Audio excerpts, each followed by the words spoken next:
stop asking, I promise. All right, here we go. We begin this thing in 3, 2, 1.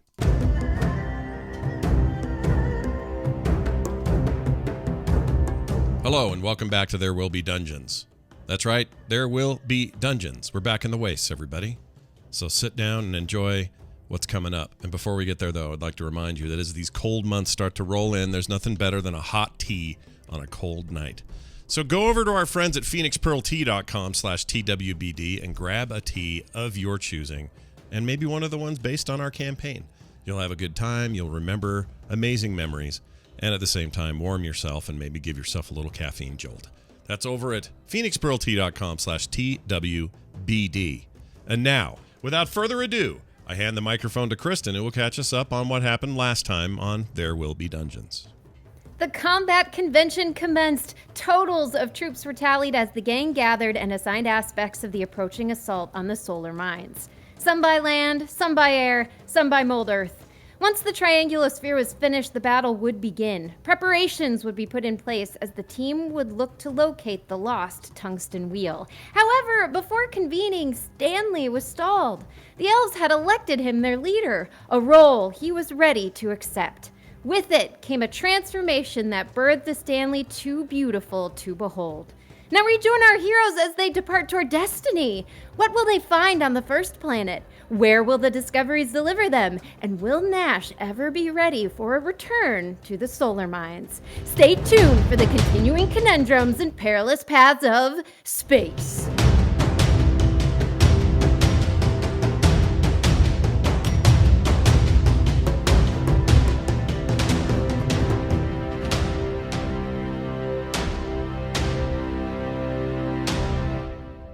Bo, it's your cue. Take it away. He's muted. Oh, you're muted. Damn it. I was priding myself on being on time to that cue. So annoying. All good. We return to our story on the planet of Mars, underneath the great elder tree of Mars known as Sumar Slinar. The court of Earthly Defenders, or the War Council of Earthly Defenders, has just been held in an auditorium made of vine and earth, Mars Earth, under the tree. Stanley has just descended from a cocoon of leaf and twig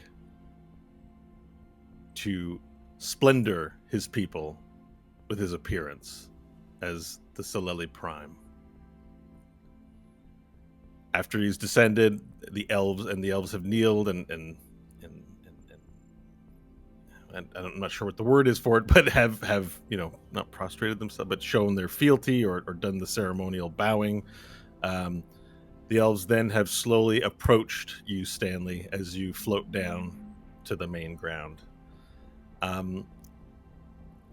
Some of the non-elves in the area, such as the Nameless One Orc and the 3 birdmen that were there, quietly retire from the area, as does Monsoon Cabbage. The elves are ignoring all but the Soleli Prime in the room.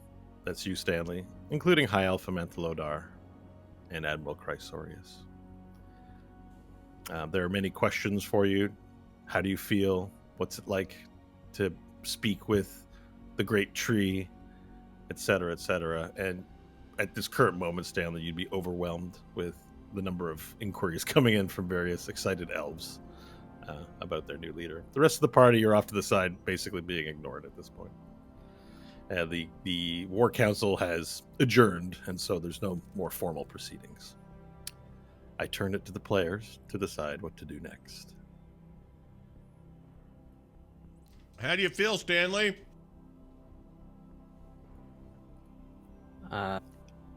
Stanley just continues to field questions, hearing Nash's voice above the rest, but choosing to ignore it. He's too handsome to accept such a request now. We must phrase it in a way that his handsome ears can receive it. It must be a complicated thought, but also simple. Hope looks confused. Well, Nash would just sort of wait for Stanley to have his moment. I mean, I assume is he being kind of surrounded by people and they're all... Yeah, so Stanley, like, there's a circle of people, of elves around him that have come just to gaze upon him, be near him. At a certain point, you're overwhelmed, so I don't know if you're able to respond right away. The experience was jarring. You received interesting omen from Sumar Slanar during your time in the cocoon. I would say Stanley in the moment would be caught up in that, but you regain your composure very quickly, as is your way. And but they don't seem to be wanting to leave you alone anytime soon. Do you do anything with the adulation? Stanley would just be kind of, like somebody caught off by a field of reporters asking questions, like kind of just muttering his way through it a little bit, answering the questions that are easy. How do you feel? Okay, I'm doing okay. Like the simple ones, ignoring the ones that are more complicated, and maybe kind of trying to get a beat on where his friends are to start maybe cutting through the group of elves. You peer through the group and look behind you to the left and see that your companions are there, maybe arms crossed waiting for you. Varel, arms crossed, foot tapping. Something like that. And then Stanley would very, kind of give the nod and like, okay, and just start kind of easing his way through the crowd to get over to them. Yeah, and Amantalodar would turn to the people and say, I understand you all have many questions, but we must allow the Soleli Prime time to adjust to his new form and his new responsibilities. Please. And the elves very politely and quickly obey. They bow to you, and they their eyes, it's not that they say so much, is that their eyes are glowing towards you in a way that they didn't previously. They're glowing with pride, admiration, wonder, happiness, if you could even dare the word. In spite of the fact that, in your mind, you remember maybe something that your group did that brought down the entirety of Elhandar that seems to be not on the faces of any of the elves as they look to you with hope and pride. So with them moving out of the way, Valir would kind of move forward, and once he sees his friends as he approaches them, kind of the majestic nature of his appearance change softens a little bit. It doesn't go away, but as if the magical nature that creates it is turned down just subtly, and he begins to look a little bit more like how you would have seen him in the past, and Like it a light- softens. Like a light dimmer. Yeah, just turns down the dimmer on the we played on the with it majesty. earlier. Yeah, the majesty. The Just majesty dimmer. the little Okay. slider goes down a little bit as he rejoins you all. I'm explaining to Nash as you approach about sentence enhancers, such as doth and thou. Hope is looking more and more confused by the minute. Nash is super into this conversation. I would love to be hearing this from Varel. Even though I kind of know, I just think it's great that the lizard man is telling me these things about conversations. It would sufficiently distract me from the fact that Stanley's taking his time or, getting a tongue washed by his people. You're not impatient right now? No. All right. The one thing you do notice as Stanley approaches is by his side, behind him, is a young elf woman, probably older than Stanley nonetheless, with a spear in hand and more ornate black garb than most of the Elhandari elves. Long flowing blonde hair, elven ears, fair, very fair, straggling behind him. Was introduced as the why did I give it the Beleli Kun assigned to the Soleli Prime.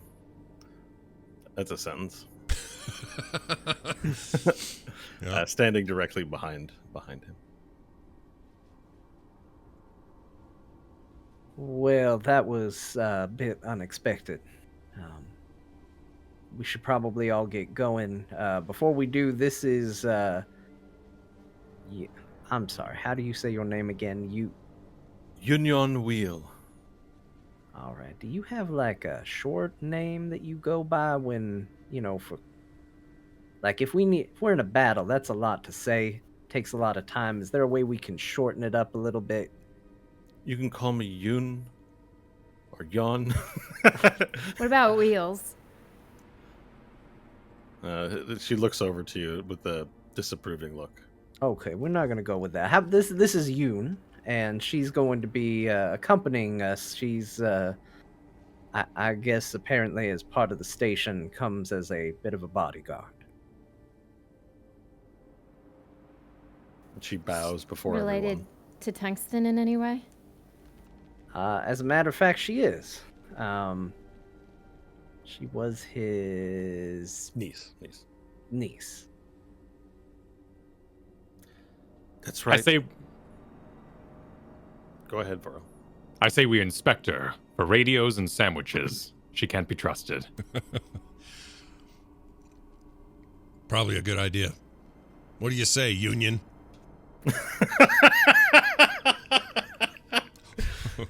Union. That's what Please, I said. Sir. Literally what I said. She looks to the Silly Prime for guidance on this. You get the sense that an inspection of this nature is not something from her face, not something that she's going to want to do, but you are her Silele Prime. Do you have any sandwiches on you? I do not. Do you have any radios? I do not have a radio. Varel, did Varel want to do the inspection? Or is this good enough? I think she just got this job. She just got this gig. Let's maybe not go full distrust right out of the gate until we have maybe a reason to do so.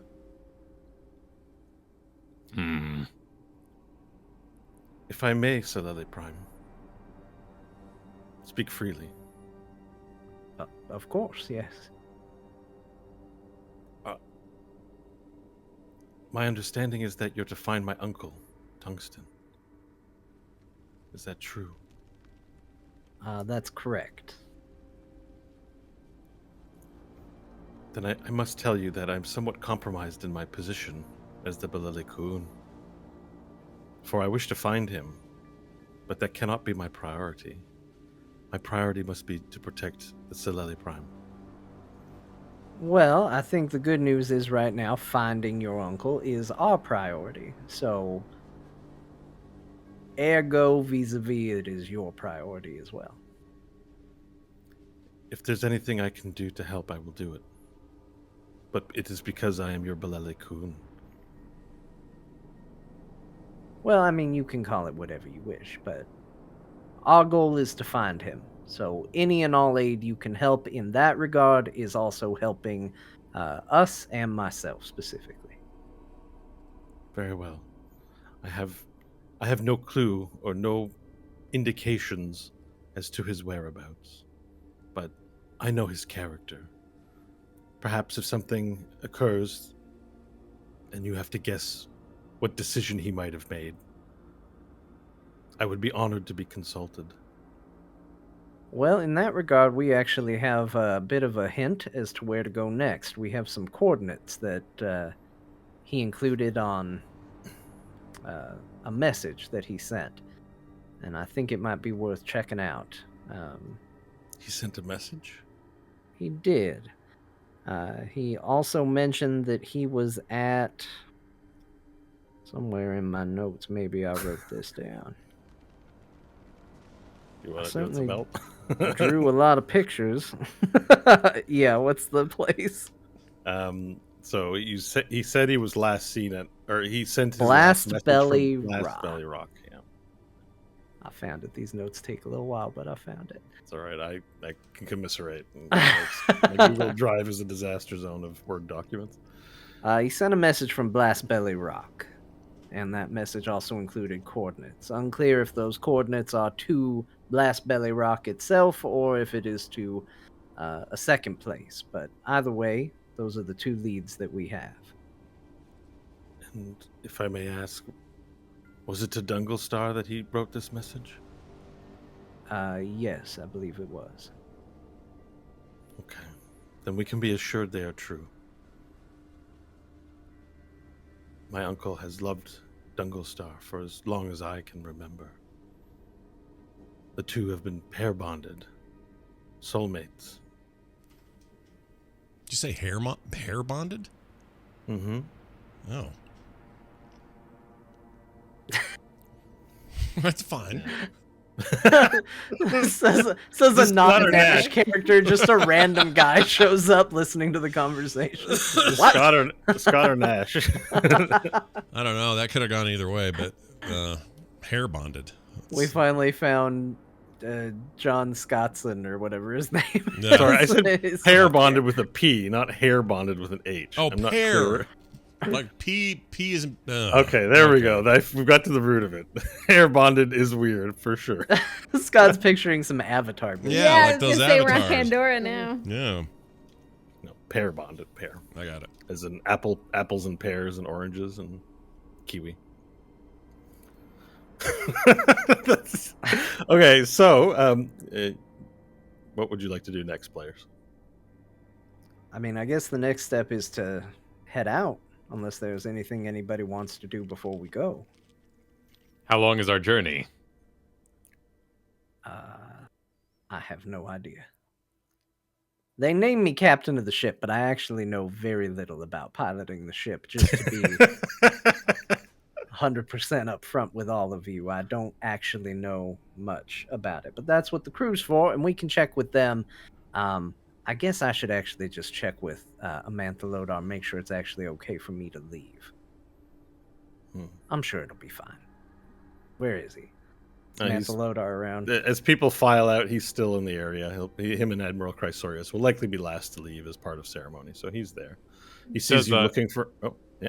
Sorry, does Wheel stick around, or does she go with Stanley? She stands near Stanley, so if Stanley goes, she goes. Okay. Unless directed, I think Stanley has to have this conversation at some point with his personal guard. All right, I'm gonna be right back. I'm gonna go just talk to the High Elf, and if there's anything else we need to do, you all just let me know when I get back. I'll be one moment. Stanley goes off to snag High Elf and Amantha Lodar. All right, the High Elf looks up to you from his chair. Silele Prime, he says. And now, the appearance goes back to radiant, no longer around his showing friend. off for the High Elf here. Okay. Yeah. Well, he's around the people now. He's got to put on the show. Very good. And in Elvish, he says, High Elf Amantha Lodar, I need to ask you. We have to get going on this mission, as you know. But with my new station, is it actually okay for me to be leaving? Can you oversee things in my absence? I'm honored for you to ask. As spiritual leader of our people, and with much experience, I would hope that I could help shoulder the burden of leadership for you. But as the Silele Prime, your command is our will now. I imagine it might be an adjustment period for someone who has just learned of our traditions. And with already an important mission capturing the fullness of his attention anyways. You may come and go as you please. Not the kind to delegate on matters of importance like this. So if you would take over in my stead, I will do everything I can to ensure the mission is successful. It is my honor, Silele. And he bows in his chair to you. Which is strange because he always seemed to you as the regal leader and you as the desert scrub, and for his demeanor towards you to change so completely does strike you. And Valir gives a little nod and bow and turns and goes back to his friends. Okay, so you return to you and Yoon return to your friends, and you know the room begins to empty out further, and it becomes quiet, and there's the sound of the jungle that surrounds you starts to rise into your ears. The serene, beautiful wilderness of Mars. All right, well, as far as I'm concerned, we're good. Stanley gives a thumbs up. Yeah, I've I've said my goodbyes, which I think I pretty much did. They were kind of. I mean, it would have happened out of game, but yeah. If you wanted to swing by one more time, and no, I'm good. well, you're good. Yeah, all right. Can't take any more of pressure. Nash hasn't been the most attentive family man before. Why would he begin to be now? Anything else would just be elongated and emotional, and I'll miss them, but they're in good hands. I'll be all right. All right. Varel and Hope, any business left to conduct while on planet? Not on planet. Hope will be anxious to get back to the ship to look at food stores and figure out the fuel situation. If there, she might even try and, she'll try and talk to Stanley's dad, or she'll talk to the uncle first, and if the uncle doesn't know, she'll talk to Stanley's dad. Okay. And I am going to make sure that the journey isn't too long and we require sleep arrangements, in which case I will add dirt to a room in the boat. All right, so we're thinking of... Okay, cool. So Varel announces this and walks off to immediately begin doing this. The rest of the party would... Well, everyone, you'd have to get back into the speeder, the vehicle that you were wheeling around in with your driver. The driver takes you back to the airship, which is in the field near... where the main settlements, like the tents and huts, are put up. Oh yeah, and we have a new doctor as well, right? Right, Assistant Twaddle. Doctor. Yeah. Twaddle's in there with you. He was waiting in the vehicle. So you guys make your way to the ship. Twaddle gets out, gets into the ship. Varel goes off to get sand to haul into the ship, and Hope climbs aboard the ship to speak with Uncle Sever to talk about fuel and things of that nature. Hope, you will learn upon speaking with Uncle Sever that the ship doesn't require fuel. It's powered on Fey energy imbued in the wood of the ship. So there are no fuel needs here. Cool. So it's limitless, or do breaks between jumps have to happen? Well, it could so breaks between jumps don't have to happen. Well, do you know about jumps yet? I guess you haven't. We really came to Mars, so that's... Yeah, so you went at a wouldn't call high it jump, speed, but you haven't done jumps yet. So Oh, okay. So you wouldn't have seen that yet. Maybe you wouldn't know to ask about that quite yet, but we'll get there. What was I going to say? But the fuel situation is such that it's powered by the life force of the elf. So if that becomes compromised, the power of the ship also dies with it. So then it's just a boat in space. So that's the fuel question. The ration question, there is a ghost cook. If you look at the character sheet or the list of dramatis personae, is that how you say it? There is a striker, Metal Smong Arlesior, just known as Mung. He's the chief food supply guy, as well as Chef Durganzola Mamsie. So there's an onboard cook to make food, and there are rations, like little squares wrapped in leaf, that when open up into a delicious steaming meal of lamb or mutton and grain and vegetable. So you can take as many rations as you like. They are well provisioned, as this whole ship's purpose was this journey. So either one of those ghost elves aboard the ship will be able to outfit you with food. And I recommend you, if you're in your character sheets now, you can go ahead and add rations to your sheets. If you feel like responsibly doing so, you can add as many as you can carry if you want. They have a lot for you guys. So Stanley, as you go to leave, some have heard that you are departing in your journey within the village. So some elves and various others may have gathered to watch the ship depart. And Admiral Cresorius has also made his way to the area for a send-off. Now, scanning throughout the crowd, mostly comprised of elves, you do see some tieflings, some various other races that you might recognize to be potential expats from the Liberators Force, as well as a lizard folk or two, just there out of the sheer curiosity of these weird softling people. Sort of just in a semicircle, not quite a semicircle, maybe just like a quarter circle crowd near the boat, just to watch it depart. So it's not without ceremony. Your departure and arrival is not some benign thing that everyone's ignoring. It's a really, it's a big deal, and people are around. In the crowd, though, Stanley, you do have a sense of, you don't see her, but you can feel her, or it's like you saw her. But Emmanuel is there to see you depart as well.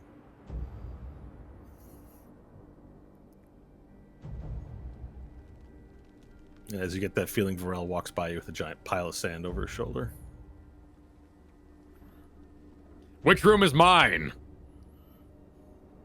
I suppose whichever room you decide to put sand in. Excellent. And I head downstairs. Might not be a good idea. So the quarters, I've switched in the Roll20 to the map of the ship here. So the captain has his quarters, and pretty much that bottom floor, I didn't really put beds there, but in the crew quarters is pretty much where you can stay down below, where the gorgeous Georges is. He's the cabin boy. And I'll try and get some sand. And did I might have moved there, but no, I didn't move you guys there. It's on the far right. I don't have sand. When I type in sand, pictures of sharks come up because of sand sharks. Oh. Yeah. But why do I not have sand? I've spent like $100 in Roll20. My understanding is that it's rough and coarse and gets everywhere. Yeah. That's true. I I'll don't Google see image search the sand. I don't see Nash in there. Where is he? He's in the captain's quarters right now.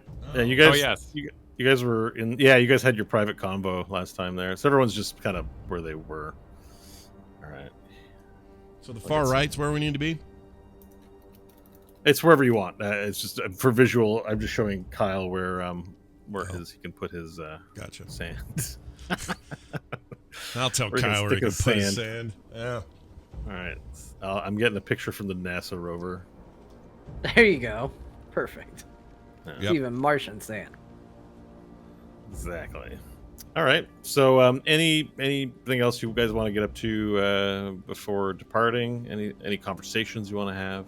Oh, Nobieri, or Hope would want to talk to Nobieri to see if he'd found anything out about the hand. Oh, right. Okay. Interesting question. I need a minute. All right. Was not a question I was expecting. I forgot completely about that. All right. So you would have a conversation with Nobieri. So you would have to go into the tents to find him. He wasn't there to see you depart. He saw you at the War Council, right? So, so you move through the tents to where the tieflings are staying. Modest accommodations. They're bunking together, several in a tent. Nobieri is in one on his own, considering a book. And when did you ask this last week, or was this like before? Like, is this an old open question? I'm drawing a blank on what exactly was asked. I want to say on El Handar, she requested that he research what he could about the hand. Right. When she had just gotten back. Okay, so you come to see him, and he goes, "Hope, it is good to see you one last time before you depart." You as well. Thanks for watching, everyone. With any luck, this will end. And things can go back. Before I go, I wanted to find out if you'd found anything about the hand. There's a chance we'll be going to the place where the eyeball is, and I'm not quite sure what to do. I did not find much, But in my research, I did come across an interesting tale. There was a powerful wizard that took many armies to destroy.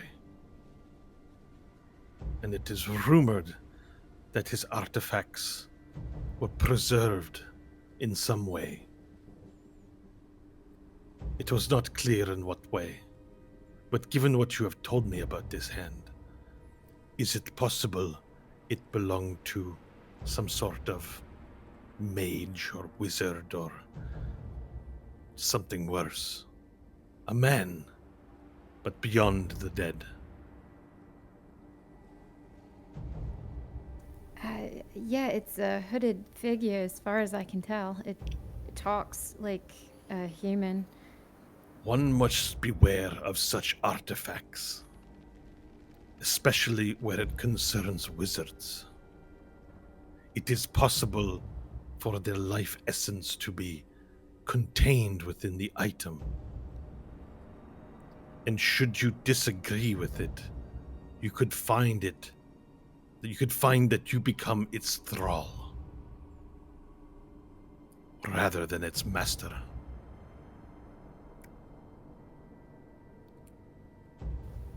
Yeah.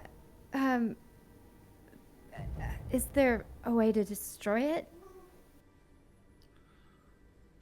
It depends upon the magic protecting it. Some magical items can be destroyed with simple incantations. Others require great magics. For this specific one, given its power and its intellect, I do not know that it will be an easy thing to do, beyond my capability. Yeah, no, I didn't expect it to be. Okay, thank you. I'll keep looking into it.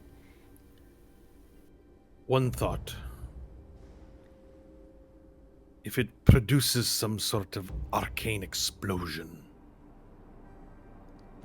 removing it after a fashion using the science of Earth, if you can place your arm in a strong enough container and simply cut it, if there was to be a backlash, you would be safe from it.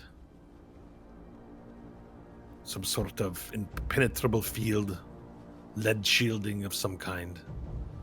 Something thick and strong. Might contain the blast. If it's placed at the arm, he sort of points here, sort of implying to like stick your hand into like some sort of really strong chamber, and if there is to be an explosion from it, it could possibly be contained inside something strong enough, for example, if there was to be a consequence like that. Cool. I hope we'll take a deep breath, just kind of look at the ground, weighing her options.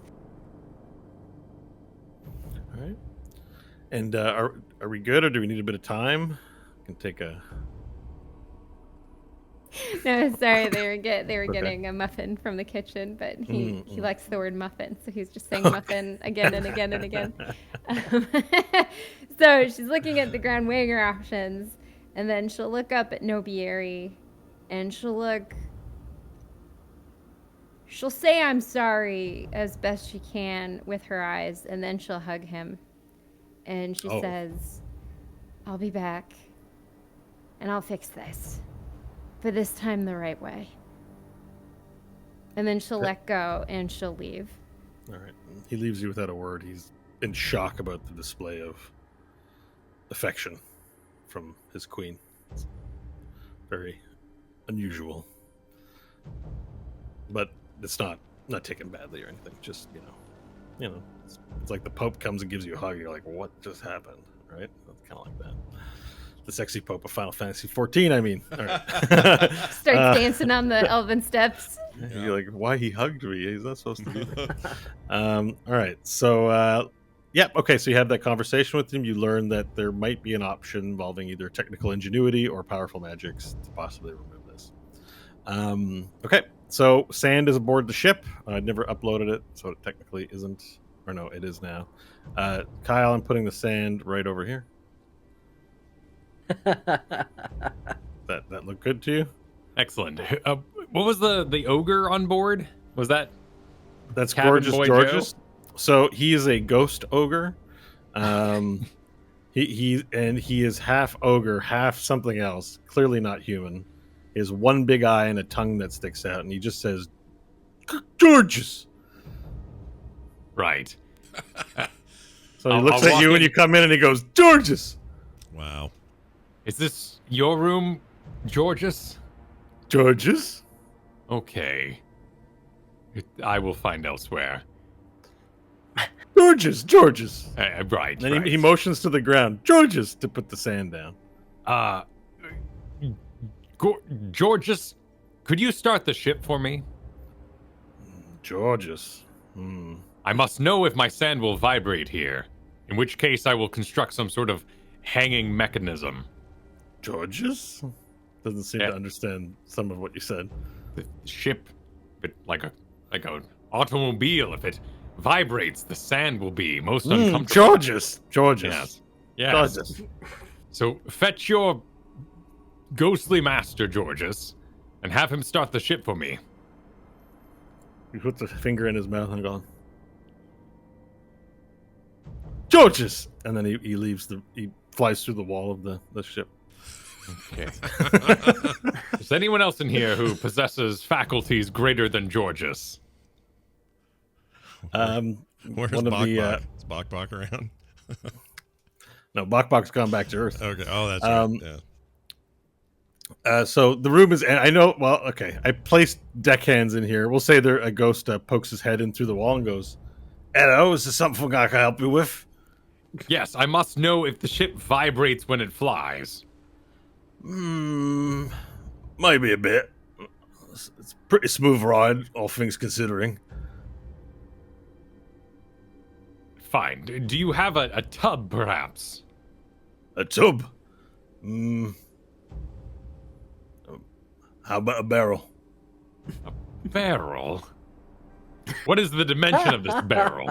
I don't right know the whole inches of a thing, but I imagine it will hold your sand quite well. We have two if you need two. It must hold me, as well as the sand. Why don't we cut the barrel in half and then make it into a barrel bath? Excellent idea. What is your name, sir? My name is Deckhand. Shit, deckhand. I shall call No, you not Shitty. shit, Deckhand. I was Too thinking late. about something else. Too late. You don't get a name The that name good. is- Shift, Shit, shift. Deckhand. It's Shift Deckhand. Shift. Shitty deck. Shift. Please, sir. My name is Shift. Fine. Shift. You're Shift. my favorite. No so far. T. Just Shift.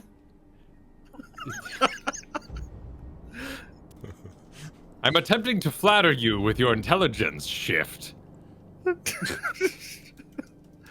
Right. Fetch me this barrel with your ghostly ways. All right, we'll get you a barrel. Oi!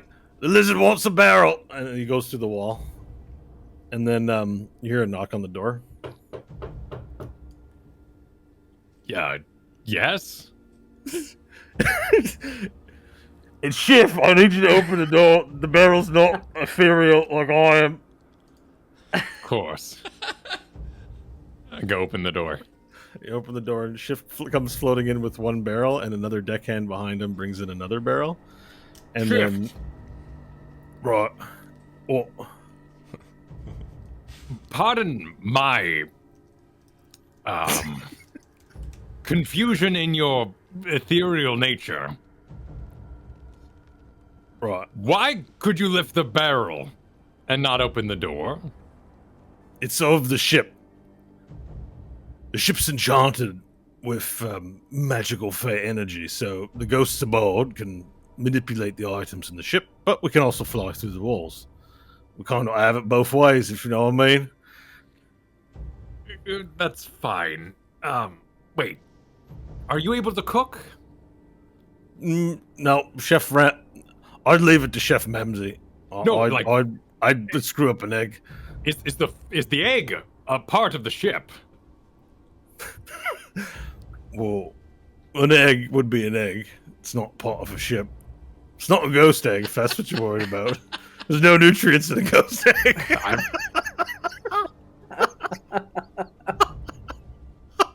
We shall discuss the haunting of eggs later. Does the cook require material hands to cut the food, or is the food also enchanted? No, so... Oh, I see what you mean. It's magic, Mr. Vorel. Aboard the ship, we can perform the functions of a ship as if we were physical beings, but seeing as how we're ghosts, we couldn't do it outside of the ship. In fact, we can't leave the ship. We're tied to it. I can make you an egg if you wanted. I don't recommend it. But I couldn't make an egg out there on the Mars. Right. Fetch me a saw then, Shifty, and we shall splice my barrel and prepare my bath. Right. He quickly leaves through the wall and then comes in through the door with the saw and then brings you a handsaw. I can help. Much. I don't mind doing it. That's what I'm here for. I appreciate that. Does the large one live in this room as well? Well, we don't live anywhere per se. We're not alive. Oh dear. But we won't invade your privacy if you're in here doing your own business. We're under orders not to disturb the living. Good enough. Right, so if I'm somewhere, another elf is somewhere, just say, excuse me, I have some living things to do, and we'll go away. Unless it's to operate the boat. I see. Yeah. Your safety's our priority. Then let me warn you now. Your captain, Stanley Billings, he does a lot of living, if you will. He has since acquired a new companion. What's that supposed to be and do a lot of living? Oh, a companion. Yes, he's very fervent, fertile. You mean he enjoys relieving himself of stress. Shift looks forlorn. I remember that. I've been on this boat too long. Well, good for him. Care your floaty ways of proceeding upwards or sideways. Right. If you need anything else, you just call for Shift. Yes, actually, call for Georges. That's what he's here for. But one more thing. What? That Nash. Right. Supply a bucket nearby. You want me to fetch a bucket? Yes, all right. But wherever he stays, prepare a bucket. For if you do not, a treasure chest will do. Anything will do in a moment for that Nash. You must be ready. If I understand correctly, you want me to get some buckets, right? Nash on them, and then put them throughout the boat. So it's for him. That might be well advised. How many buckets? Oh dear, how many buckets do you have? We got a lot, surprisingly enough. We're well stocked for this voyage. We shall convene again. For now, fetch one bucket and prepare it at his sleeping quarters. But, should the cook fail the cooking of the meals, we will prepare many buckets. Right. So the ghost, right, I'll get it. And the ghost goes out to the wall, comes into the open door with the bucket, and places it in a sofa bed, rather, where you are. You'll be in the same room. Excellent, excellent. I will bring this to Nash forthwith. Great. Well then, Mr. Vorel, anything else I can do for you? No, I must saw. Right. All right. Good day. And he floats through the wall. Okay. All right. So outside, you are saying goodbye to the crowd. Maybe I don't know if you're doing the Queen wave or whatever, but people are there to see you depart. Varel has taken in the last of his sand. Nash, I imagine you're just like already in the boat. You're there. Yeah, I'm ready to go. All right. Hope has come back from seeing Nobieri and is clambering aboard. And Admiral Chrysorius turns to you, Solele Prime, and says, "Good luck on your journey. please come back with what we need. For if you don't, there's no hope for any of us. Well, it's that or don't come back at all. And I have every intention of coming back. The Elhendari are not one for prayer, but our thoughts and prayers will be with you in whatever form that means. There'll be many therapies. Thank you, General. Until I get back, keep them safe. May your psyche be with you. Having never heard that before, Stanley just goes, and with you. All right, and with that, you climb aboard and look out on the crowd, and Uncle Sever pops his head over. He's like, "Oi! Nephew, you ready to depart? We've been here all day. I'm getting anxious. Let's get going. Time to get on the road. Or the space, we should say." And Valir will look around, see Hope. Hope, you think you can eyes on the ship business again? I'm just not exactly picking it up. Yeah, no, all in. And Hope And- will start walking up to where the steering wheel would be. Stanley will go with mostly. I mean, he is trying. Stanley is making an effort to learn how to pilot the ship, but he continues to ask Hope to be there because Uncle he is Sever not- sort of detects this, and he says, "All right, as captain, you don't have to know how to pilot the ship. You just gotta tell people where you want to go. Tell them what to do. Don't Well, worry yourself so much about it. You got Hope, and you've got Sure. I understand, but I mean, I should have a basic, at least fundamental. Let me have this. Let me just stand here and look like I'm taking it all in. All right, so you stand there and stare at the machinery,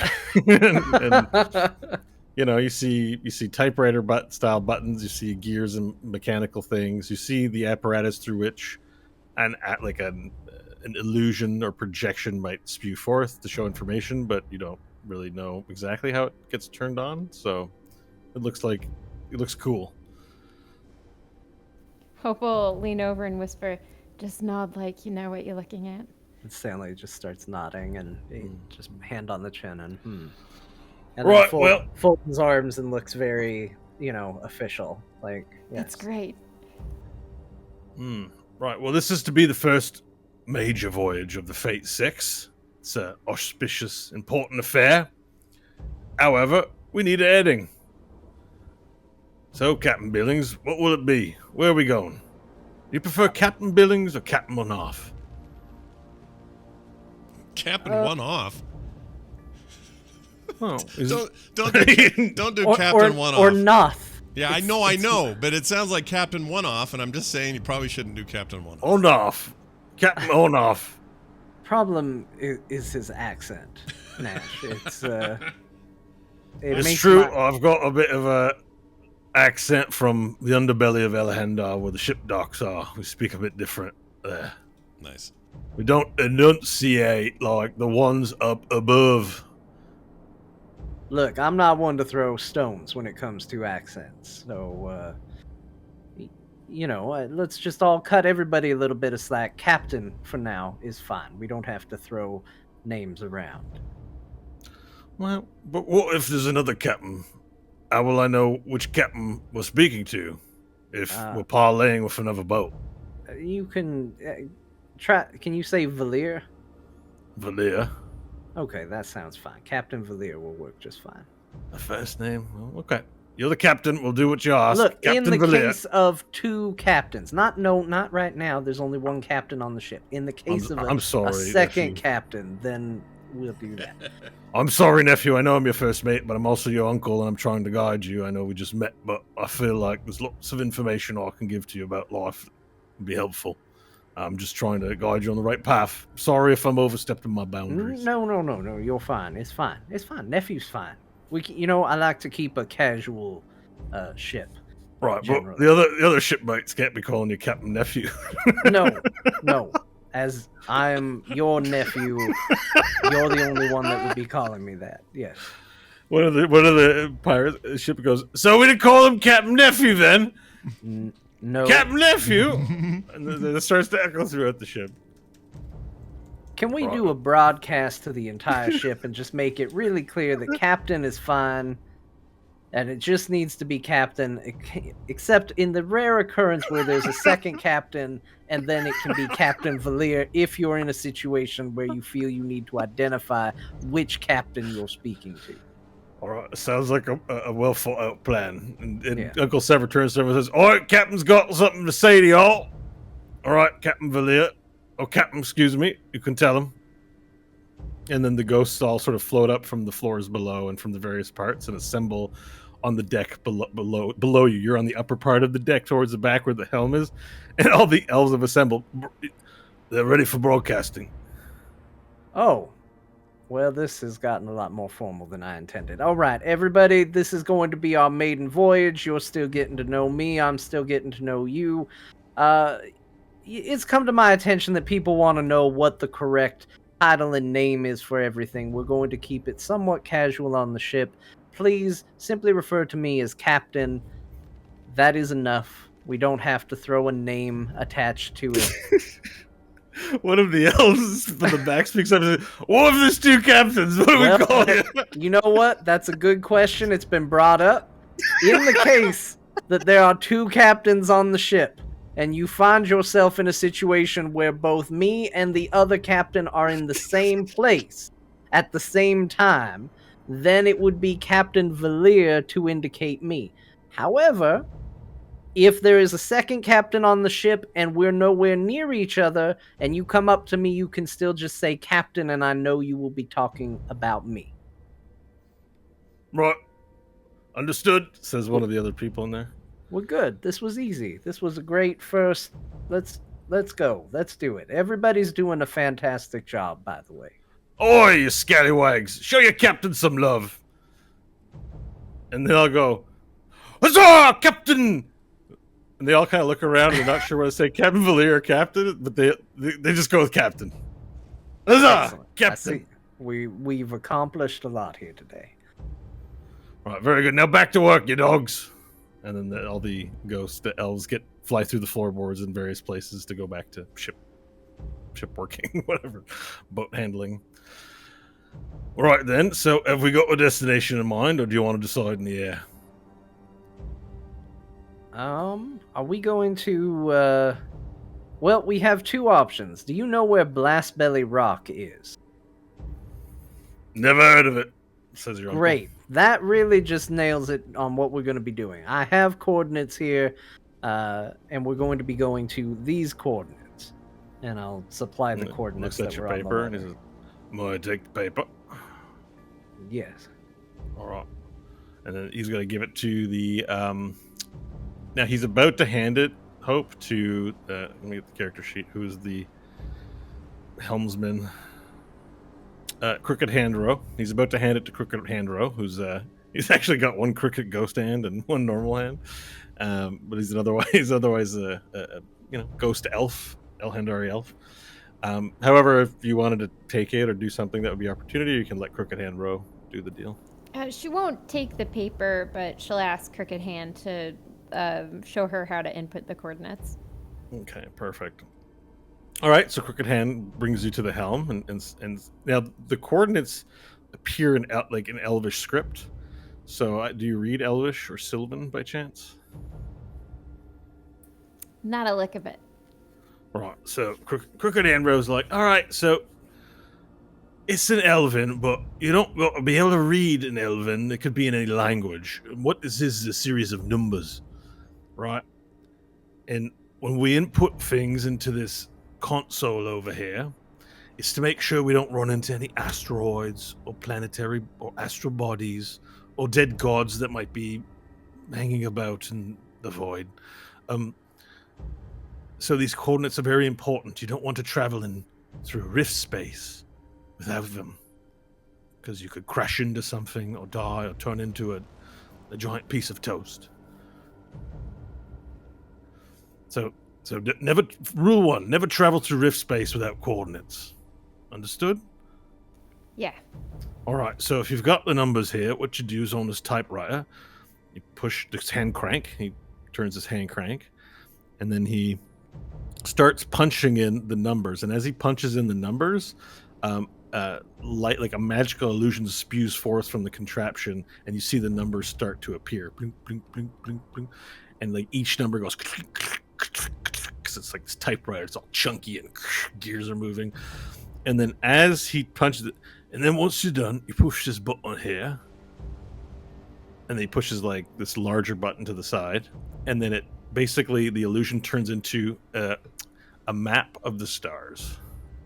And if you refer to roll 20, you'll see this map is what is projected over. You've seen this before, but with the Planet Nash retouch, you see the map of space essentially above you as an illusion floating in 3D, like this was an episode of The Expanse or something. Now I am going to add new coordinates to the place here. Oh, were we gonna go to Planet Nash first, or did we? We didn't have to do that. Didn't have to. I don't think, did we? Completely forgot that we were gonna take Angelashi back to Planet Nash so she could try and rally Nashes. I'm actually missing some. Yeah, we did do Yeah, that. she was requesting that, wasn't she? I forgot we were gonna do that till I saw that giant, glorious Planet Nash tower, and it just popped up in my head after that. Roll 20 is being real weird for me. Well, it's up to you. You haven't left yet, so you can decide where to go. All right, real quick rewind. Angelashi and the kids are on the ship. Okay. See, that's why I wasn't all worked up. I knew I knew they were coming. It's all good. All right. So my map got somewhat destroyed for no reason. Well, you have time because now we're going to Planet Nash instead. It's but really like the weird Earth for planet's me. missing. Like all my planets are missing, man. Oh, What happened, roll 20? I see Earth. Oh, maybe it's just me then. Maybe I run out of memory or something. It's right next to Mars. Roll 20's glitching for me, so maybe we're having the same problem. Yeah, maybe we're having. Okay, so I'm just gonna relaunch because I also put lines and stuff in there. Not that it's the biggest deal, but just vaguely irritated. Yeah, I do see the green lines. I'm just gonna relaunch. Shit. Anyways, you should now be seeing Blast Belly Rock, at least the text for it. Yeah. So in the Planet Nash tower thing on there for the chat's benefit. There we go. All right, everything's back to normal. I just relogged. You're good? Okay. All right. So Blast Belly Rock, and let me go to. So you see towards the bottom is Blast Belly Rock, and the line pointing towards it. Okay, perfect. And there's Planet Nash. So getting back to what you guys were saying, you did have a conversation about wanting to bring Angelashi to Planet Nash potentially. Yeah. So she's just aboard. Yeah, All right. So I don't know if we need to go back and role play. Wait, we all need to get off. This the is how we'll ship do and it. all of that. Angelashi climbs aboard. She's got like this really great like tool pouch now that the Elhendari elves have given her, so the babies can transform into fork, boot. So boot's tied to her belt.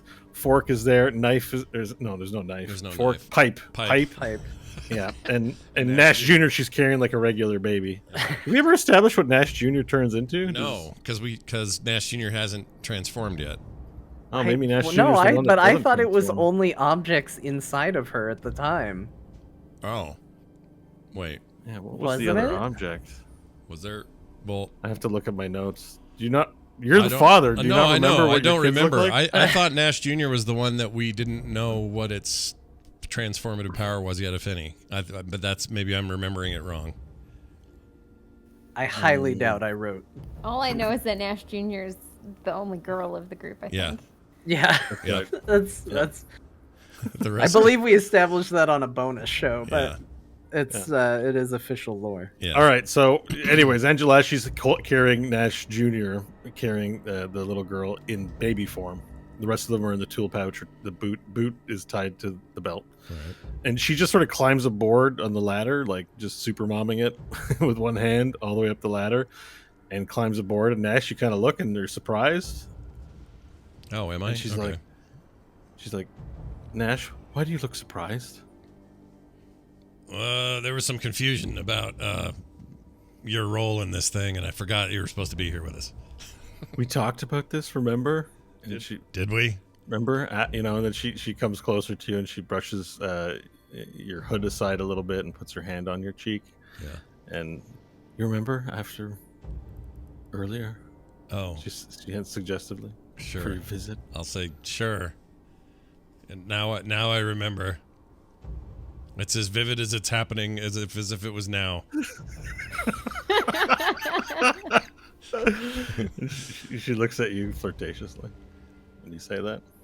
Yeah, I'd say that. Do we have any private quarters aboard the boat? She looks around. Oh, I don't know if this is the time for any of that talk. They have accommodations for everybody. We're good. And So where are we going? in front of the children? You got them hanging right off your belt there. We can't be so. They're young. It's fine. They don't know what we're talking about. I don't know. I don't trust Boot. Just kidding. We're going to some. We're going to swing by Planet Nash because you're going there, right? You're going to do a little. Wait, what? Planet Nash? Yeah. Does she not know any of this? I don't think you've had a chance to stop and mention Planet Nash, or you might have just kept a lot of your crazy adventuring to yourself. I would think. I can't really know. It's not fresh in mind, so I don't remember exactly when you would have had the private time, but no, I don't think you've had a chance to really sit down and like catch up on everything. I'm thinking. Well, in that case, Also knowing you might not have mentioned some stuff. Right. In that case, I would probably say, or I'd give her the full, backstory on what we know about the place, and that there are more Nashes than me, and there have always been the Nash or whatever we think. We don't know. And that we need to go there to see if we can track down other Nashes, specifically maybe one or more that can help us in our You quest. poor thing. I can't believe how hard your life is. You have many Nashes traveling through time, and you're shouldering this burden alone? You haven't told me? It's fine. It's not a big deal. Like, I'm still not even sure it isn't some magic trick, but yeah, there appear to be. If I didn't know you, I wouldn't believe you. Well, don't fall for any of them there. They're all as good looking as me. Oh, jeez. Keep it, she laughs. She knows it's a joke. She's keep like, it platonic. I can tell my Nash from other Nashes. Don't you worry. Well, some of them might not have kicked their penises under their beds. I'm just saying, there might be some. There might be some intact Nash. She hugs you close and she says, "Nash, I like you the way you are." Feelings mutual. Let's get you guys comfortable and safe. All right. So where do you take her? Who would I know to be the person to figure out where to take people? Let's go back to the boat. So all right, we'll get back to the navigation in a second. We got a boat issue here. I tried to find if I ever wrote down what the other child was, and I only ever found that we called one a child. I only wrote boot, smoking pipe, fork, and child. Yeah, but I think that's right. Yeah. I did find a note that I have no context for, that at some point in the history of this campaign, I wrote Nash and then in quotes, finger puppets, Maggard. Oh, that's because he did finger puppets for the children of Hope Tiet Kalop in the 3 months off. Yeah. Oh, is that what it was? Yeah. Okay. He was a big finger puppet guy back in those days. I did. That was his deal. He was this disgusting mutant human being who liked to delight the children with finger puppets. Yeah. Yeah, and that way they could, they didn't have to look at me. They just look at the puppets in the little fake little stage. I remember that. why I wrote it. So no, Nash Jr. does not transform into a finger puppet. That's No, that's hell not no. her I think she's a child. I think the thing is she's the runt of the group and doesn't transform like the other ones. Yeah. Maybe Didn't get her magic side, just got my maybe whatever. she'll be a late bloomer and get her thing later. Yeah, you never know. All right. Okay. So if you look at the Roll20 map, you'll see that where Vorel's sand would generally be the crew quarters. So you were given the tour, so you understood this to be the place where, it's private on the ship, apart from Captain Billings's room, which you could also, I guess, ask Captain for permission to use that room if you wanted to. It's up to you. It's your choice where you want to put them. I don't know. I'm looking at it.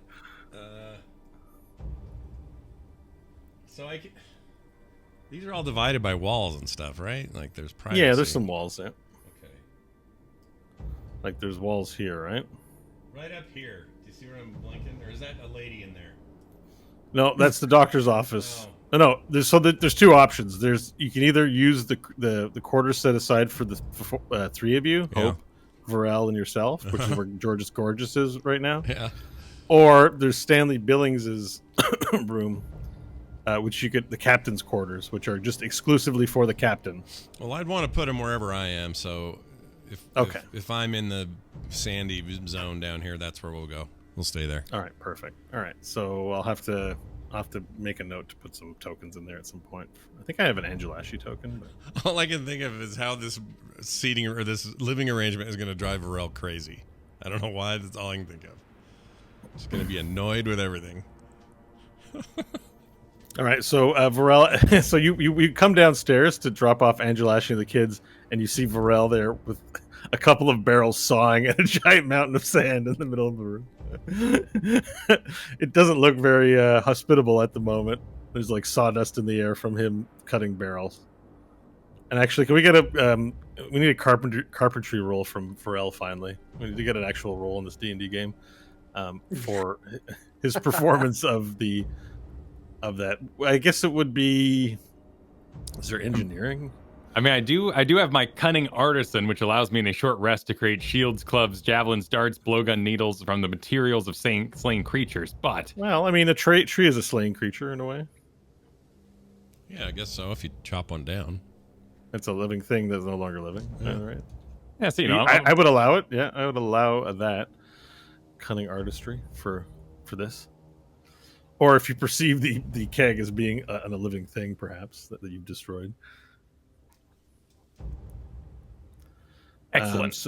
So yeah, just for what it would be though, what does your cunning artistry use? Anything, or is it just you add to it? No, it just says in a short rest, but it says using appropriate artisan tools, which would be my. So it says leatherworking tools, so we might be able to find like what's a leatherworking role. Yeah, I don't think there's anything for craftsmanship in terms of skills in 5e that I wouldn't have to make myself. I'm just looking at the list here. It's like, yeah. So I think we'll go with just survival. roll, like, basically, it's a bed. You need bed. You need sleep to survive. It's a survival rule. All right. 17 plus. Oh, 7. I'm good at this. So 24. All right, so you fashioned a full-on you took. Not only have you cut the barrels in half, but you've taken planks off and made like ornate decoration, like maybe even a little lizard head or something out of some of the leftover sticks. Like you've made a full-on beautiful sand bed of these barrels. Nice. So when Nash enters, I'm whittling. Yeah. All right. So Nash enters. Nash, you enter and you see a pile of sand, a bunch of wood everywhere, and like piles of sawdust. And Varel constructing a sand bed for himself. Okay. I would inform you. I would say, Varel, I know this isn't perfect, but we got Angelashi and the kids are here, so we got to have room in here for them. So it shouldn't bother you. You're all good with your sand and your thing over there. But they're just going to be, we'll put them on one of these couch things, and it'll all be fine. I'm just letting you know. Oh, and then as you say that, Schiff pokes his head in through the wall. It says, "Oh, hello there. I saw you walking by, Nash. I just wanted to mention there are beds in the wall." And he moves up to the side of the room, and then there's sort of this latch, and he pulls the latch down, and it pulls a bed out from the wall. Oh, all right. I'll say, well, even better. So you got your dirt floor, and we got our bed. We're good. Well, anyway, I'll be off. And then he goes off. Hard to get much privacy in this place when ghosts can just stick their heads through walls.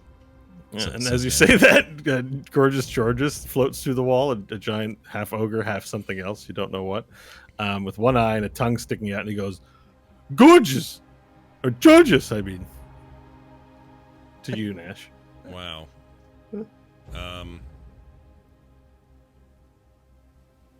Georges? I would start to conjure a fire bolt in my hand.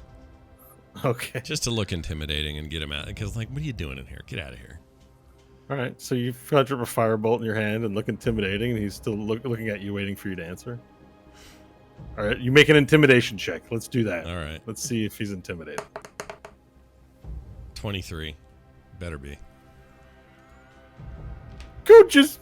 and then he goes, floats out of the room. Great. Just as I planned. All right, well, I'll get Gorgeous them Georges will remember that. I'll get them sorted in there and comfortable and Okay, so you get them sorted, comfortable, all that stuff. Yeah. Great. So we go back to, is there anything else you do, Nash, or can we go back to? totally go back. Yeah, all right. So Hope, Crooked Hand Row, who's got a crooked hand and a regular use hand, types stuff into the keyboard. You see the map, which we were displaying in Roll20. It has a new location in it for Blast Belly Rock when Stanley speaks up and says, "Weren't we going to Planet Nash?" At which point you stop and look, and the four of you, Crooked Hand Roll, Uncle Sever, Hope, and Captain, look at each other. And then everyone looks to you, Captain Valier, for the answer.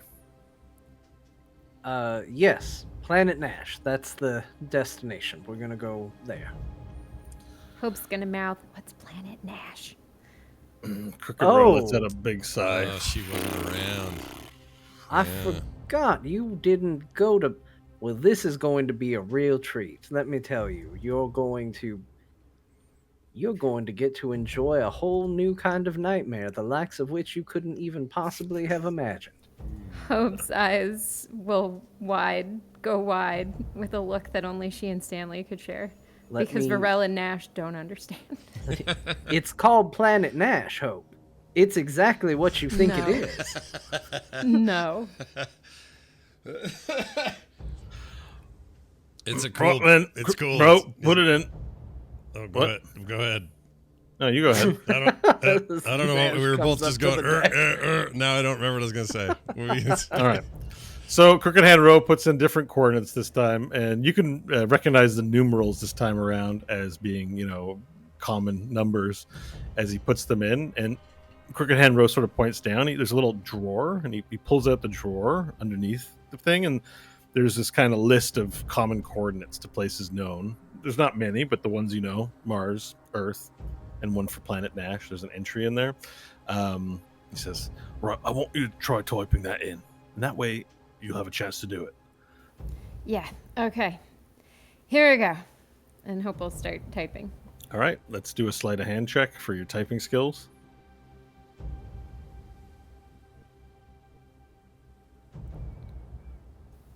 $13. Okay. You make a few data entry errors along the way. Nothing too serious. You just have to, he's like, no, you got to start over, and you got to eliminate it, start it over, and eventually you type it incorrectly. You type it correctly. And then on the map, it displays, and he's like, right, now pick that button to confirm your selection. And then as you confirm the selection, the celestial illusion zooms in on Planet Nash, and you see two asteroids lumped with each other in a tower in the middle. Hope's going to look at Stanley, shaking her head. Right. What did I say? We're not even there yet. And then she'll look back at the image. Right, so press that button to lock it in. And then she'll look at Stanley as she presses the button. Right. Now, we got to take off. We're still on the planet. We were just discussing where to go. So, we got to do that next. We've got the coordinates locked in, but we can't go anywhere until we get into space. Are you ready to go, Captain? Yes. Everybody who's going to surprisingly show up, I think, has shown up, and we're ready to go. All right, so the first mate turns, your Uncle Sever turns and says, all right, crew, sails away. Get them down. We're taking off. And with that, the crew gets into full motion. Sails come down, and the ship just very gently begins floating. Varel, your sand vibrates a little bit during the takeoff. As you're trying to saw, and the ship starts shaking a bit. The real question is, do the babies cry? Oh, you're gonna have a good time. I'm sure they do. So the ship begins taking off, and I don't know if you go to the side to look over, but the procession down below all wave to their Solele Prime as he leaves for his great adventure, and they all pray for your return and hope that your psyche is with you. As the ship floats up, the The jungle becomes smaller and smaller till you see it for the patch of land that it is on Mars, where Mars is remaining looking a lot like Earth, brown and dusty, and you ascend into the darkness of space. And there you are, stars all around you as far as the eye can see in every direction, and the blackness of space. And the crooked hand rotates you, Hope, and he says, all right, now there's the steering wheel, and now we want to turn to face the right direction. So if you look at the map, you'll see that Planet Nash is in this direction cardinally, and then you have to adjust it for verticality as well, so that we point, because in space there is no down. On the ship there's down, but space is no down. There's no up, there's no down, there's no left, there's no right. It's just everywhere. So you got to point it in the full 360 degree direction. You understand? In time. All right, so Mars slowly rotates in this weird way, and the sun rotates, and you can sort of see Earth in the distance, very small little red dot. And he moves in a certain direction. He's like, all right, that's the throttle. When you're ready to go, be very careful. And he shows that it's locked, so he has to actually punch in a little combination. He says the combination's in there. It's just for safety precaution. Punches in the combination, lifts up the throttle lock. It's like, when you're ready, push this throttle forward, and we'll be going into rift space. Cool. Hope will take a deep breath. She hasn't gotten to drive in a long time, so she's pretty excited for this. And as she lets the breath out, she'll push forward on the throttle. Right. So as you push forward on the throttle, it goes up 1/4 of the way, and then before the ship, everyone can see this, a large crack in space opens. As if it's shattering glass. And it opens up into a red, brownish, weird, spacey area that it looks like a portal in through another space. And you sort of stop when you see that he didn't prepare you for that. And he's like, right, that's the rift space. You ready, baby? And he looks for you to continue pushing the throttle. Yeah, and she'll go up halfway. All right, no, all the way. Don't stop. Push it. Oh, okay. And then Hope will push it all the way up. You hit the throttle and go, and then the ship goes, and a blur sort of appears all around you as the ship flies into the tear in real space and goes into rift space. And rainbows of colors just shoot past you, and a trail of energy flies out of the back of the ship. And there's no wind, there's no effect on the ship, but it's a rainbow splendor of colors as you travel through whatever this rift space dimension is. Straight through to the break. Oh man, that was a perfect transition. Yeah. Well done. Not bad, eh? Yeah, it was really good. Okay. We're gonna do that. We're gonna go take a break, and when we come back, there'll be more. So Planet Nash. Take a minute. Planet Nash, everybody. We'll see you then.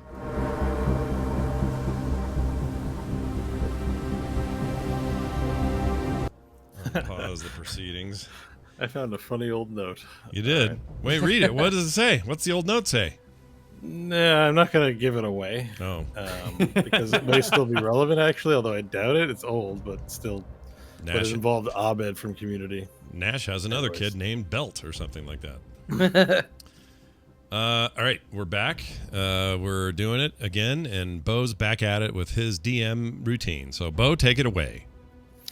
All right, you are now traversing through Rift Space. Rift Space is many colors, mostly yellows, reds, and the in-between, oranges and browns. As you fly through, it seems like the color and light just fly by, fly past you. Uncle Sever turns to you, Captain Villiers, and he looks to you and he says, right, well, I think the destination is going to be a bit a ways. Crooked Hen, what time do you give us? Crooked Hen looks at the dials upon the helm and says, about a day. All right, then. Captain, we'll have to settle in for a bit of a wait as we traverse to Planet... Oh, no, we're not going to... We're going to Nash. Last Belly. Sorry, we're going to Planet Nash. All right, it might be a few hours. Maybe 6. All right, I'll make sure everybody knows. Fair enough. Valir, I know it's a lot to take in what's been happening with me showing up and your father down below. If you need to talk, I'm here. Thank you. I appreciate it. I'm good for right now, though. Can I ask you a question? Sure. You look a bit fancier than when you first got here. What happened to you on Mars? Well, I'm not entirely sure I understand the whole thing, but they named me the Soleli Prime, and there was a ritual with a tree, and Really? came out looking a bit different. I can tell. I haven't exactly seen a mirror. Hope not Well, terrible. I suppose that means congratulations are in order to you then, Soleli Prime. Well, I suppose somebody had to do it, huh? Well, if you ask me, it's just a bunch of fancy fluff, but you're my captain, and it's in that way I'll respect you, not as some fancy pants prime. Well, I think that's probably for the best anyway while we're out here. That's for the biodomers, not for the shipyard folk. Respect is earned, Stanley. Just remember that. It's not some position some tree gives you. I think that's very good advice. All right. And Uncle Sever gets back to, puts his hands behind his back, and he observes the other ghost elves performing their boatly work. And Stanley would make his way down below to let Nash and Varel know about what to expect. Okay. You walk into a room with kids, and Angelashi and Nash and Varel with a saw crafting a fine bed. Well, good to see you are all settling in. Nash, are these quarters going to be sufficient enough? Are you all right? They got beds in the walls. I had no idea. It's perfect. We don't need much. Okay, and Varel, you're good over there? Depends on the volume. Are you good over there? We're gonna keep it down. He's worried probably about the kids. When they're in boot and like pipe form, they don't make noise. It'll be fine. All right. Well, it's going to be about 6 hours or so before we get to Planet Nash. So, feel free to wander around or do whatever to keep your sanity as needed. Stanley just slowly backs out of the room and shuts the door. All right. So what do you guys do for the next 6 hours? Just chill, read, do short rest, try to get you could potentially get a long rest in if you just haul the 6 hours straight to sleep right now. Varel might be tough. You're still building your bed. But if you were to change it up and sleep on an actual bed, you could long rest, but it would involve you compromising your values potentially. No, that's too much. I guess I could bring down the bed from the wall and sleep under it, but I mean, the sand's there. You could sleep in the makeshift sand on the floor. I don't lose a lot of sand, Yeah. I want to keep it together until the bed's gone. So I'll be, like getting back from IKEA, I refuse to sleep until it's built. Got it. Nice. Done. Hope, I imagine you're continuing to study the ship functions. Yeah, she'll stay up there and she'll keep studying. All right, so Crooked Hand Row will take you aside and show you the use of the arcane cannons, 4 of which are on either side, as well as the grappling hook towards the front of the ship. And start educating you in its use. Captain Valir, anything you'd like to do during this journey aboard the ship? He'd probably just retire to his quarters. If there's a mirror in there, I think he'd finally want to see what other people are talking about. There's definitely a mirror in there, for sure. Captain's got to look good. Yeah, he'd kind of go in and kind of give it's private, so a vain look in the mirror to see what all has changed. Sure. All right. And it's like nothing's changed, but everything's changed. It's difficult to put your finger on, but you can see it, but it's hard to describe. Yeah. Nash, he'll be spending time with Angelashi. Yeah, just time with the family. Don't necessarily need a rest. They might, but I'm, So happy you take her up on her offer to find a quiet place aboard the ship, leave the kids with Pharrell, kind of thing. No, Nash would be really wary of that idea. Okay. Because he's already she's very disappointed. She may be. She will remember this. Where's your sense of adventure? Yeah, I don't know why she wants so much adventure. There's that empty room down below. There's no one in there. All right. Anyway, so that happens over the 6 hours. You traverse, and then Hope, Crooked Hand calls you over to the helm. And he's like, all right, now you can tell by this dial when the journey's about to be done. Now this is important. You got to lower the throttle a quarter of the way to reopen the rift and re-enter realm space. Understood? Understood. All right. Now, when that little marker hits that little marker, begin. And then he steps aside and allows you to do it. So you have a vehicle handling custom skill check on your sheet. Yes. Let's make a vehicle handling to see if you're able to do this.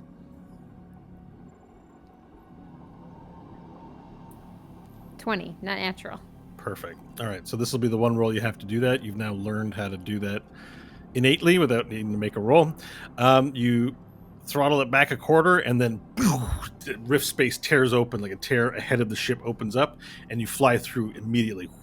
He's like, all right, pull it all the way back, because you don't want to fly through realm space at that speed. So then as soon as you hit the gate, you go, and then the blur slows down, and behind you hear a crackle of as the rift closes up behind you. And before you are 2 asteroids floating out in front of the ship. 2 asteroids jutted together with a tower in the middle. You have returned to Planet Nash. And I'll show the map in roll 20. Now, this essentially there is there's a large tower at the center of it, and then there's a landing area for your airship. And you work with Crooked Hand Row to guide the ship in impulse mode to sail it down. And then as you get close, then he says, now you have to tell the captain that it's time to pull up the sails. Call him now. How do I call him? Well, you've got to yell really loudly, is how it works on a boat. Stanley! All right. And in your room, Captain Valyria, you hear Stanley, muffled through the wall. Get up and go running up on deck. All right. You go running up and see you're no longer in rift space, but you're in void space, or realm space rather, and all the spaces. You see you're back in realm space, and you see the site of Planet Nash before you, looming in front of the boat. I've only ever seen it once, and I really hoped I wasn't going to have to see it again. All right, Crooked Hand Row motions for you to tell Stanley the instruction. Hope. We have to let the sails down. No, you're doing it a bit wrong. You got to do it like this. Captain, let down the sails! You got to yell at him. It's a boat. Stanley, let down the sails. Everybody, let down the sails. All right, and because it was a little not very instructive, it's like everybody they look around for a second and they go okay, and they start lifting down the sails.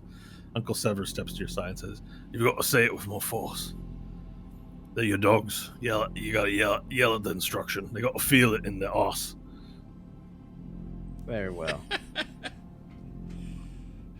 It's like giving them a verbal kick in the butt. Okay, that's good advice. Thank you. They're doing it though, right? Like they're getting it done. They're doing it, but they're not putting their back into it. Watch this. And he turns to people, he's like, "Oi, get those sails up!" And then everyone's like, "Oh shit!" And they start getting the sails up, like they've been verbally lashed. All right, your point is taken. Well, I'm just here to make sure you can get on this world proper like. All right, and they begin to let up the sails and hope you, with the assistance of Crooked Hand Row, you lower the ship down into this stone cobbled landing area. And as you land, these meatball-shaped, furry meatballs with one eye and a tongue run towards the side of the boat, and you hear "tunga, tunga, tunga," and then Georges Gorgeous appears from the bottom and goes, Georges! And there's Tunga from below, and Georges! And it suddenly occurs to you that this half ogre is also half Tungan. Oh no. He's got the one eye, the tongue, but the shape of an ogre, and he's going, Georges! And the Tungans are going, Tunga from below. Tunga down below. Did we even know there were Tungans on this planet? So when you walked in, I remember this. Planet Nash.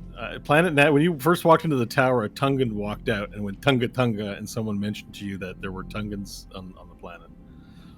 Were the Tungans But you never the found same- out what the deal was. Okay, but hold on. Are the Tungans the same as the aliens that So, Nash yes, summoned the moon you from? first encountered Tungans aboard an airship battle with Captain Yart Cambandigenous when it was under assault. I can't remember by who, but Squirts ended up casting a prayer that summoned a moon full of Tungans, and the Tungans took that as a hostile threat and sent their mechas after you. Other way Squirts around. helped clear the moon. Yeah, Squirts dissipated Squirt the moon. saved everybody. Nash Oh, it was summoned Nash. the moon. Nash Nash was the one who summoned the moon. He had wild magic. You're at the time or right. something. Sorry. Nash had to roll on a wild magic table for something he did. I don't remember what, which caused the moon to appear with the hostile Tungans. And that's why the Tungans maybe are here on Planet Nash too. It's connective tissue, right. maybe. It's been a But you while. never investigated why they were here or what the deal. You just went, seems to make sense, and moved on, and so we never explored it. But there are Tungans below, and the Tungans appear to be communicating with Gorgeous Georges, who says Georges repeatedly while the Tungans say Tunga. And again, the Tungans have little like stick arms and stick legs and are a furry meatball with a big mouth and a tongue hanging out and a single big eyeball.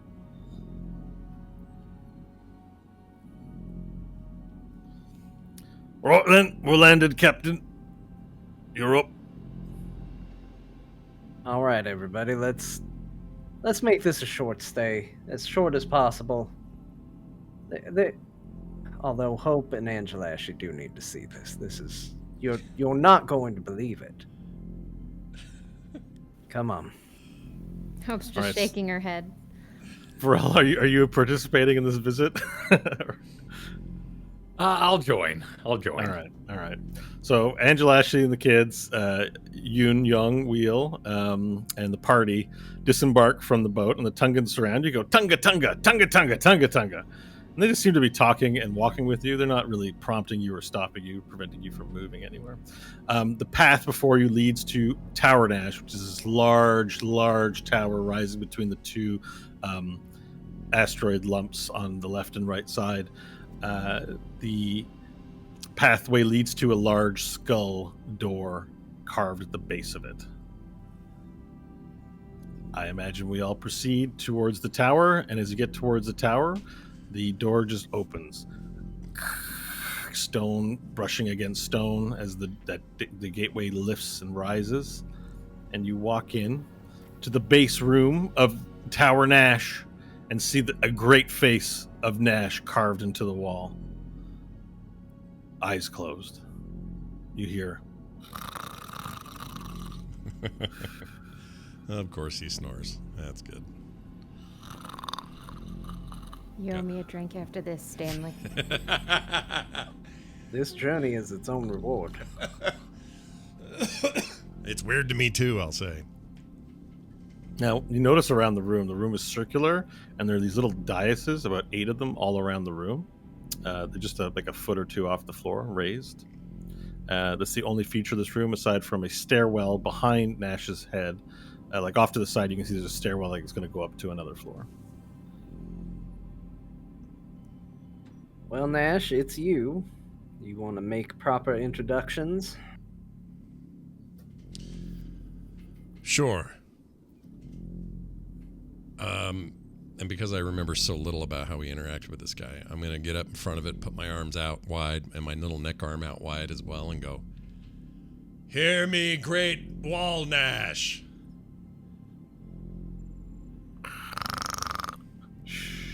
I'll pick up a rock. I will Make pick a up a rock. performance roll, I guess, Oh. to see if that works. I'm going to pick up a rock and throw it at him. Can that be part Okay, of my we can performance? do that instead. Yeah. Make an attack roll. All right, so I'll throw a rock at him with no intent to your hurt dex, anybody. add your dex modifier Oh, okay.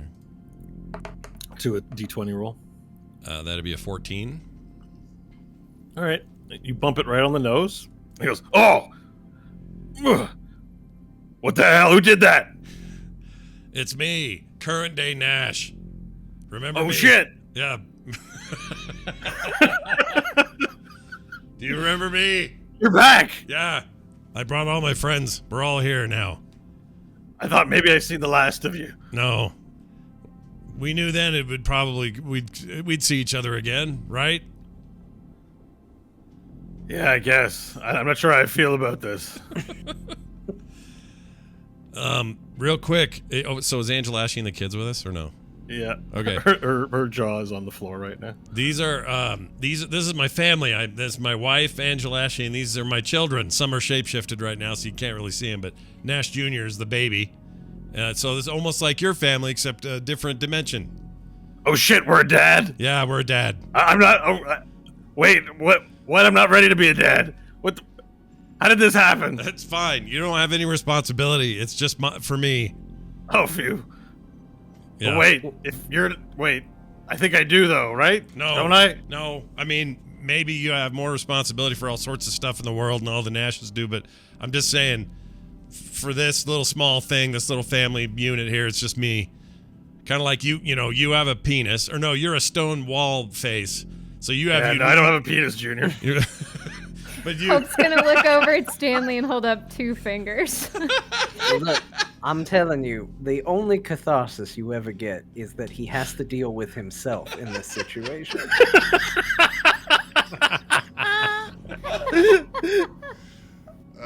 But I'll say, look, the quicker we get over this, the better. We're here for a reason. Oh, okay. For the life of me, I don't remember what. But we're I here. thought maybe it was just to introduce me to your kids. No. That's just a side I'm kind of thing. relieved, to be honest with you. That was a hard one. That's a side thing. But Angela Ashley and Hope and, well, all of us really are here to get some answers. Oh, you want answers, huh? Yeah, I just don't remember the question. That's more table talk than Nash. I don't remember why we needed to ask I don't remember it anybody. either, honestly. What did we need from him? We needed something. I don't remember answers, but I don't know the question.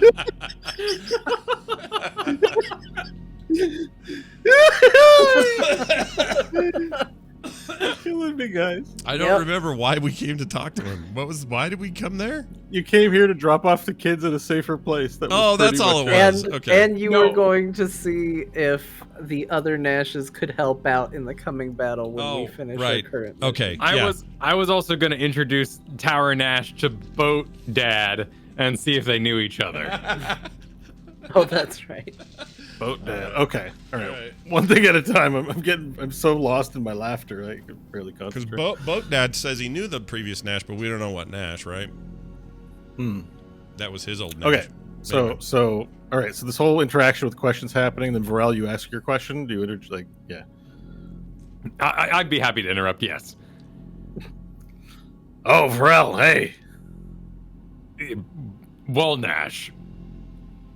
We've met Stanley's dad in the form of a wall. Wait, like me? You mean there's more than just me? I think my question is answered then. Well, all right then. Are you... Wall Nash, are you familiar with Stanley's father? Yeah, Stanley's dad.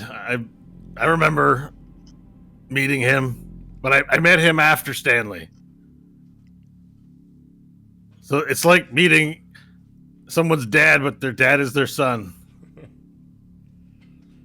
And their son is their dad. Like, you'd think it'd be different, but it's... Yeah. But wait a minute. If you're the Nash who knew my father, but after you met me, then how do you not... Are you a different Nash than the Nash who has kids? Do you have kids? All right, listen. Look, it's really complicated, and it's just hard for people to understand when I explain because it's a really hard concept, and not because I'm forgetting things. That's totally not what's happening. But,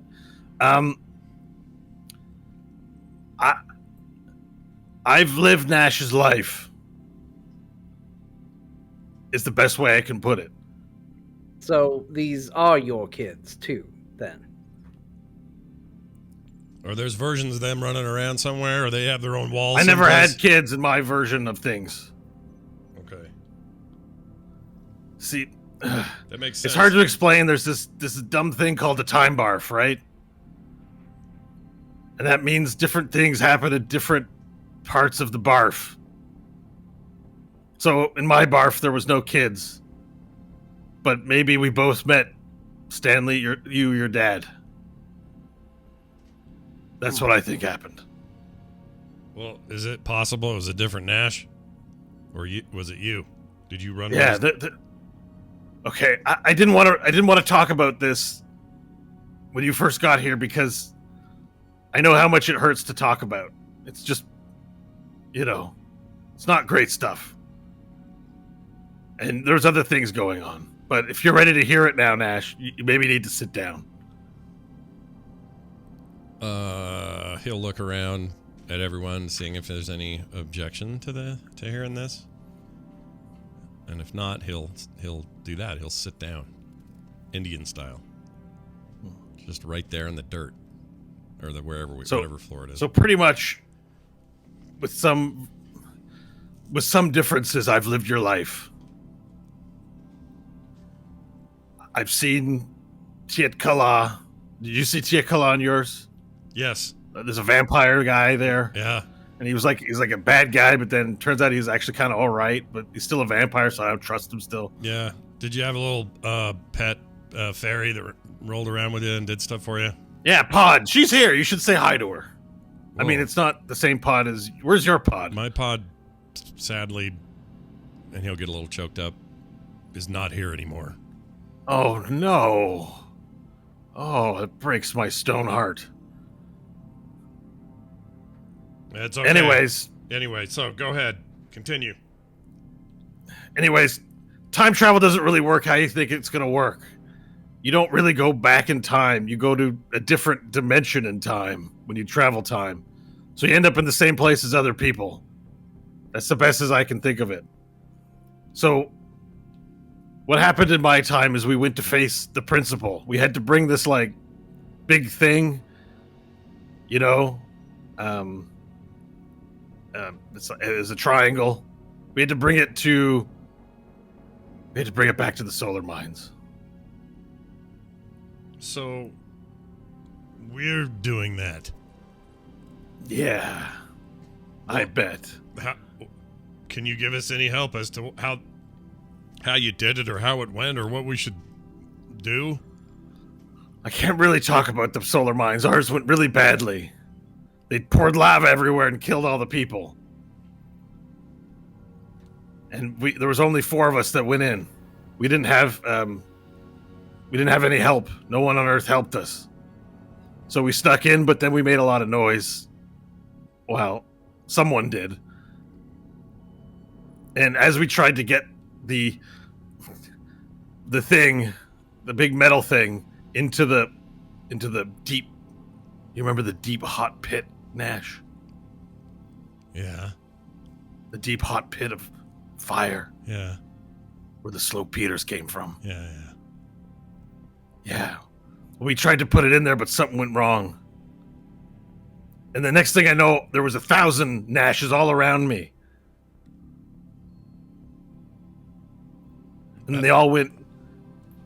It was like being in a blender. They were flying all around all the Nashes. I don't know what happened. Wait a minute. And then I met a dragon man. They were Nashes like you? They were us. There were millions of us in a big whirlpool of Nashes. And then a dragon man emerged and asked me where I wanted to go, and I said, I don't know where I want to go, Junior, but if I could try it all over again, I would. And the next thing I know, I ended up back on that space station. When did you become a wall? Well, we found this planet, and well, I hate to break it to you, Nash, but you're gonna die one day. Okay. And I was talking with Dalit, Stanley's Dalit dad. When I was talking to him, I really wanted to be there to help give all this information, but I wasn't gonna make it. I'm getting old. So Dalit was working on some sort of magic to make himself into a boat, I think, or something. But he wasn't sure if it was going to work, so I volunteered. I said, put me in a safe place where no one's going to bother me. So we found this place. And when he asked me what kind of form I wanted, I just said tower. I don't know. I just picked tower. And so far, it's been pretty good, actually. And you're saying this is my fate or I'll die before this? Well, you already have kids, so I don't know what your fate is. It seems your own to write. Well, I'm here as a tower in this planet, in the phlogiston. Kind of. To what end? What is the point of you being here on this tower in this place? Well, it was to talk to you. Oh. And to help you with yourself. Ourself. Well, then... This room is not just me in this room. There are other Nashes that can be here. Well, to that end, what do you or they... what are we meant to do from here? We need all the help we can get. Well, that's just it. I'm not quite sure. I was thinking I'd figure it out later. Well, now is the time. Yeah.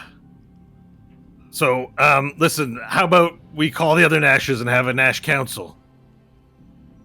Where are all the other Nashes? Well, Dalit gave me one ability, which was to, I guess, ring other people and other Tower Nashes in the Time Barf and bring them all, like, project them all here so we can talk to them. How does that sound? That's fine. If you can get them here, that'd be great. Do you have any ideas what to talk about, though? Well, I mean, we know what we're trying to do, and so I guess we have strategic questions about where to go. Oh, I like that. Strategic questions, he says. Yeah. So we know where to go and what to do. Right now we have a plan, but I'd love to know if the plan is flawed before we get there. All right, well, let me send out a call, see who's available. Hope's gonna hold up 3 fingers at Stanley. Stanley just gives a subtle nod. Yeah, Angela, she is super quiet as well. Tower Nash closes his eyes. Okay, I think I got some. Are you ready for this? Yeah, go. All right, just hang on. And then the room lights up. Boop, boop, boop, boop. Like these sort of like ley lines of different colors fly out to the daises. And one by one, the daises go bing, bing, bing, bing, as they all light up all around it. And Bo has to dig out notes from a year ago, and he thought this was going to happen a long time ago. All right. So the daises light up different colors, and then one by one, an illusory projection, sort of somewhat holographic looking, of different Nashes appears on the dais. 7 of them. It's a different Nash with a different colored cloak. Okay. You've got, hang on, let me write them down so I make sure I remember, because I can't find my note. You've got Black Nash, you've got Red Cloak, like Black Cape Nash, or Black Cloak. Yeah. Black Cloak Nash, Red Cloak, Yellow, Green, Blue, White. It's 1, 2, 3, 4, 5, 6. White, and what's the other color? Orange Nash. And they different Nashes with their cloaks over, they all sort of appear, and you hear, "All right, what is this? Hello?" And then Tower Nash looks at you and says, "They can't see you unless you get on one of the daises." Okay. One of the platforms there. Just get on there. Okay. You'll be Brown Nash. All right, I'll get up. Of course I'm Brown Nash. Well, your cloak is brown, right? Yeah. Is it brown? Is that what you're wearing? A lot of me is brown. Or maybe don't you have the other kind of cloak with like different patches on it? What's your cloak? It's like, oh yeah, it's the patchy cloak, isn't it? Yeah. Do you remember what gosh. color it is? Does I it say don't. on your character sheet? I don't remember. I just always picture you as having brown rags on, but I think you have like a different cloak on. All right, let's look. It's an important detail. Let It's me look really this up here. important. Yeah, you gotta get that right. It is important to know what Nash looks like, because I always just picture him as in a black cloak, but I don't think it's been that for a very No, it's long been. time. It was that at one time, but it's not that anymore. Rambunctious Wonder is bunch she- gang threads. Oh, Oh, yeah, I that's don't think right. you're wearing those. Oh, you're still wearing that. You're wearing leather armor Am I? Oh, I never by changed. Lohar. Yeah. Well, I mean, that it says it's equipped. I don't think you've been wearing that. Yeah, I'd be. I don't know. I would have changed. Yeah, for this, I mean, for the sake of we've been at. No, you're stuff- wearing your standard cloak. I don't see you don't have a magic cloak according to this. Okay. You have a sky blinder staff, maybe. You have a Vigi peelings, trip to death, 8 scrolls of reverse gravity, an umbrella dong. You have clothes are gross as an item, wood axe, yeah. deer ribs and raccoon shield, rations. Yeah, 250. You still have the fish eggs? I get a feeling you're maybe not diligently updating this list. No, no, I still have anything I've had if I haven't spent it. So as gross as it sounds, those peelings are still there. Like I wouldn't get rid of that stuff. Yeah, you still have some. All right, you have your brown cloak on. You got your standard Yeah. Nash outfit on. All right, Yeah. so you you get up onto the dais, and then all the other Nashes go, "Whoa, there's another one." And then Tower Nash says, "Welcome, Nashes. These are 8 different Nashes from various parts of the time barf. We're all together today to discuss the question or get answers, but we're all having trouble. Brown Nash and I were having trouble remembering the question. Maybe one of you guys know." And one of the Red Nash speaks up and says, "Yeah, I wanted to know the answers, but I also don't think I know the question." I'll turn And the around. other Nashes I'll turn around to respond in Varel kind. and Stanley and kind of make a face and go, "Look at me, the Council of Nashes, pretty cool. You with your fancy Lizard King and your other elf man with all the people groveling. Look at this. Look at my And when you do that, behold." all 7 other Nashes also do something similar but differently worded to the people that you can't see as well. all at the same time, they do that. All right. So here's what I'll do. Nash will take some initiative and go. We are advancing an attack plan on the solar mines, and he'll pause to see if there's any reaction to the word solar mines. Right. Yellow Nash speaks to him and says, "Wait, you're going to the solar mines? We're going to the Firelands." Oh. Wait, Yellow Nash? Has he said that? Yeah, there's a yellow cloak Nash. Well, I'll send you the list of the different cloaks so you know which Nash you're talking to. okay. I'll just put it in Discord. It's a very simple list. They got black, red, yellow, green, blue, white, orange, and you're brown Nash. All right. I'll say, in our timeline, we're advancing this fight to the solar mines. We're taking it back. We have lots of reasons to do it, but the point is we're making an attack there, and we don't want to screw this up. So anybody in this group have knowledge or helpful information about anything, structure, ways in and out that we don't know about? How good is the air defense stuff? That kind of thing? Yeah, I think I do, says White Nash. Well, what is it, White Nash? So we've already done that attack. That it didn't work. I don't want to depress anyone, but the Earth is no more. Well, what do you mean it didn't work? Well, we tried to fly the trianglosphere in through the air, but there's a lot of actual air cannons, and they blew up all the ships. Oh. Okay. And the trianglosphere fell down, and everyone on the ship died, except for me somehow.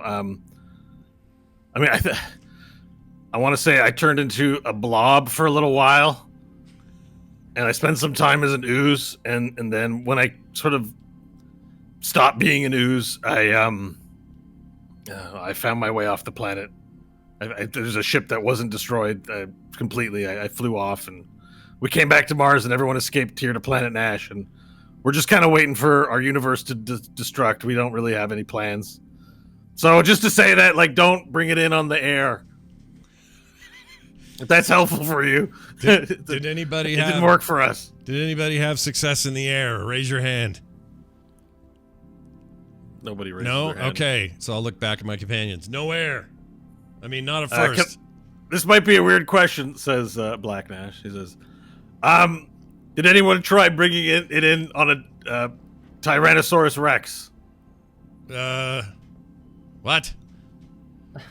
Well, we're gonna tie the triangle sphere to a Tyrannosaurus Rex and run it through the solar mines. But my Stanley doesn't seem to think it's a great idea, but he was outvoted. Well, I don't think we have access to Tyrannosaurus Rex, and only we would know what that even is, given our education and upbringing in the libraries of the solar mines. Wait, wasn't I a Tyrannosaurus Rex once? Yeah, you guys fought a were T-Rex. you? Oh, did we? Nash, Oh, I've that's turned right. into a Tyrannosaurus Rex on multiple occasions. Okay, so wait a minute. Just Stanley, we turned Stanley into a Tyrannosaurus Rex, and we stomp through the front door. The slow Peters react. Then what?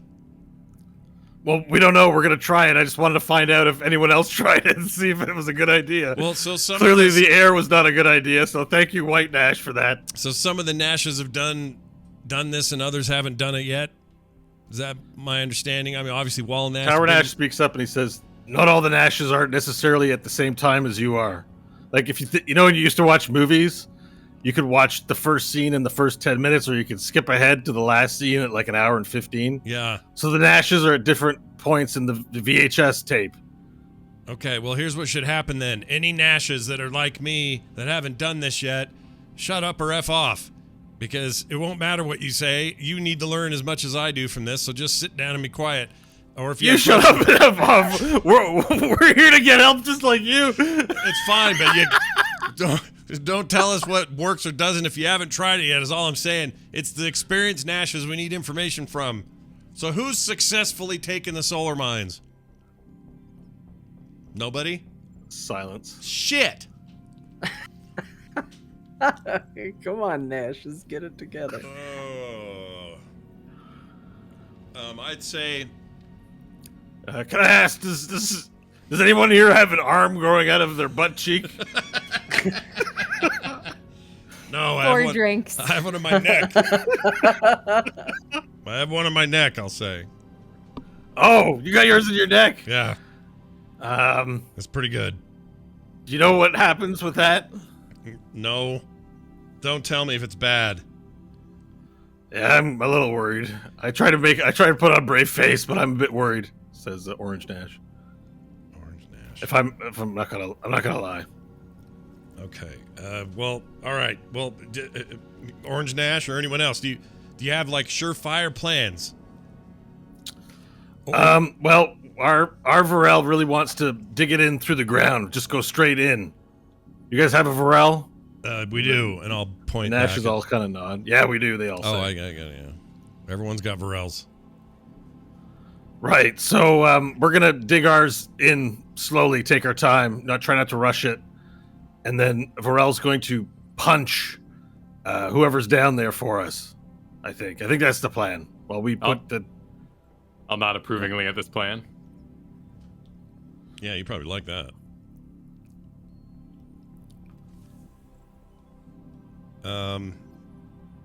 Okay. Nash! You're talking to the Nashes that haven't done it yet again. Talk to the Nashes that have tried. Okay, all Nashes who have tried and either failed or otherwise, what worked and what didn't for sure? We know air assault, no good. What else? All right, hang on. I'm just going to make sure I mark who tried and who didn't so I don't screw up the thing. Green Nash looks and says, well, we tried it too. We tried to bring it in. We tried to, bring it in a container. like a really big bag of holding what we found. Okay. And how did that go? Well, it was easy to carry because it's so big, but it made it easy to carry. But we just got beat.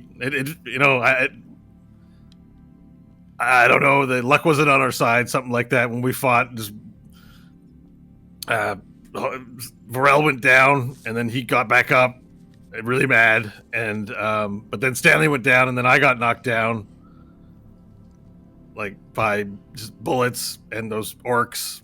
We got beat. So when you say you get knocked down, get up. Just get up again. It's gonna. Well, I did, but the rest of the party didn't. The other heroes of the waste, they're dead. Oh, wait. Are all the failed attempts? Are all your teammates dead? And you're the only survivors? Well, we took on too many slow Peters at once, basically. Yeah, but what I mean is, are any Stanley's, Hopes, or Varels left in any of your groups that tried and failed? Well, the Green Nash says, well, I don't have any. I don't know about anyone else.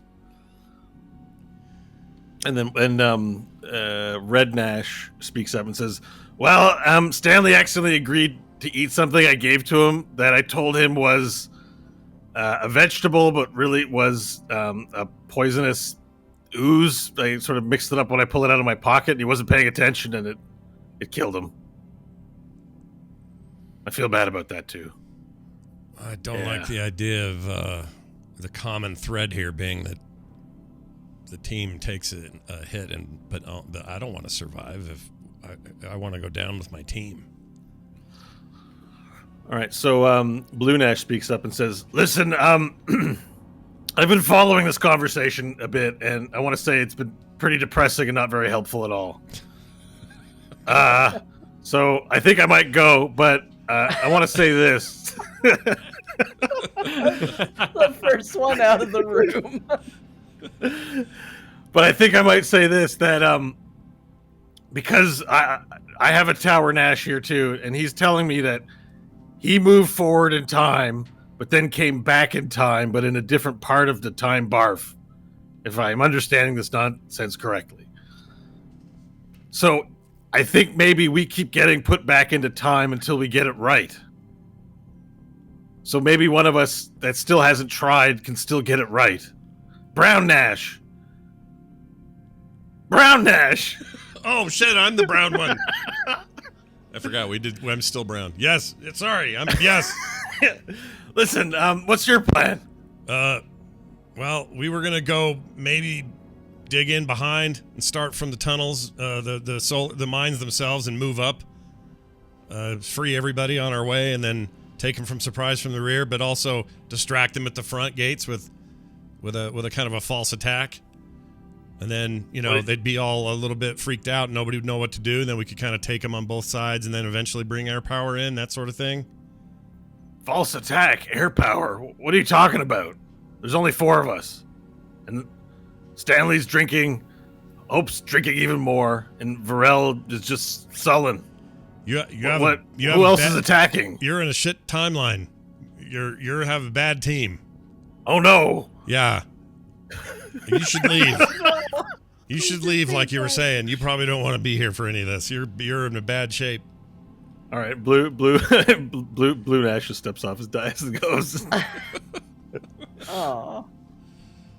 All right, so that's like Riker and the Beard when all those Enterprises are all facing each other in that episode. Yeah, that's right. Yeah. Hey Nash, why don't you ask the other Nashes how many of them are married?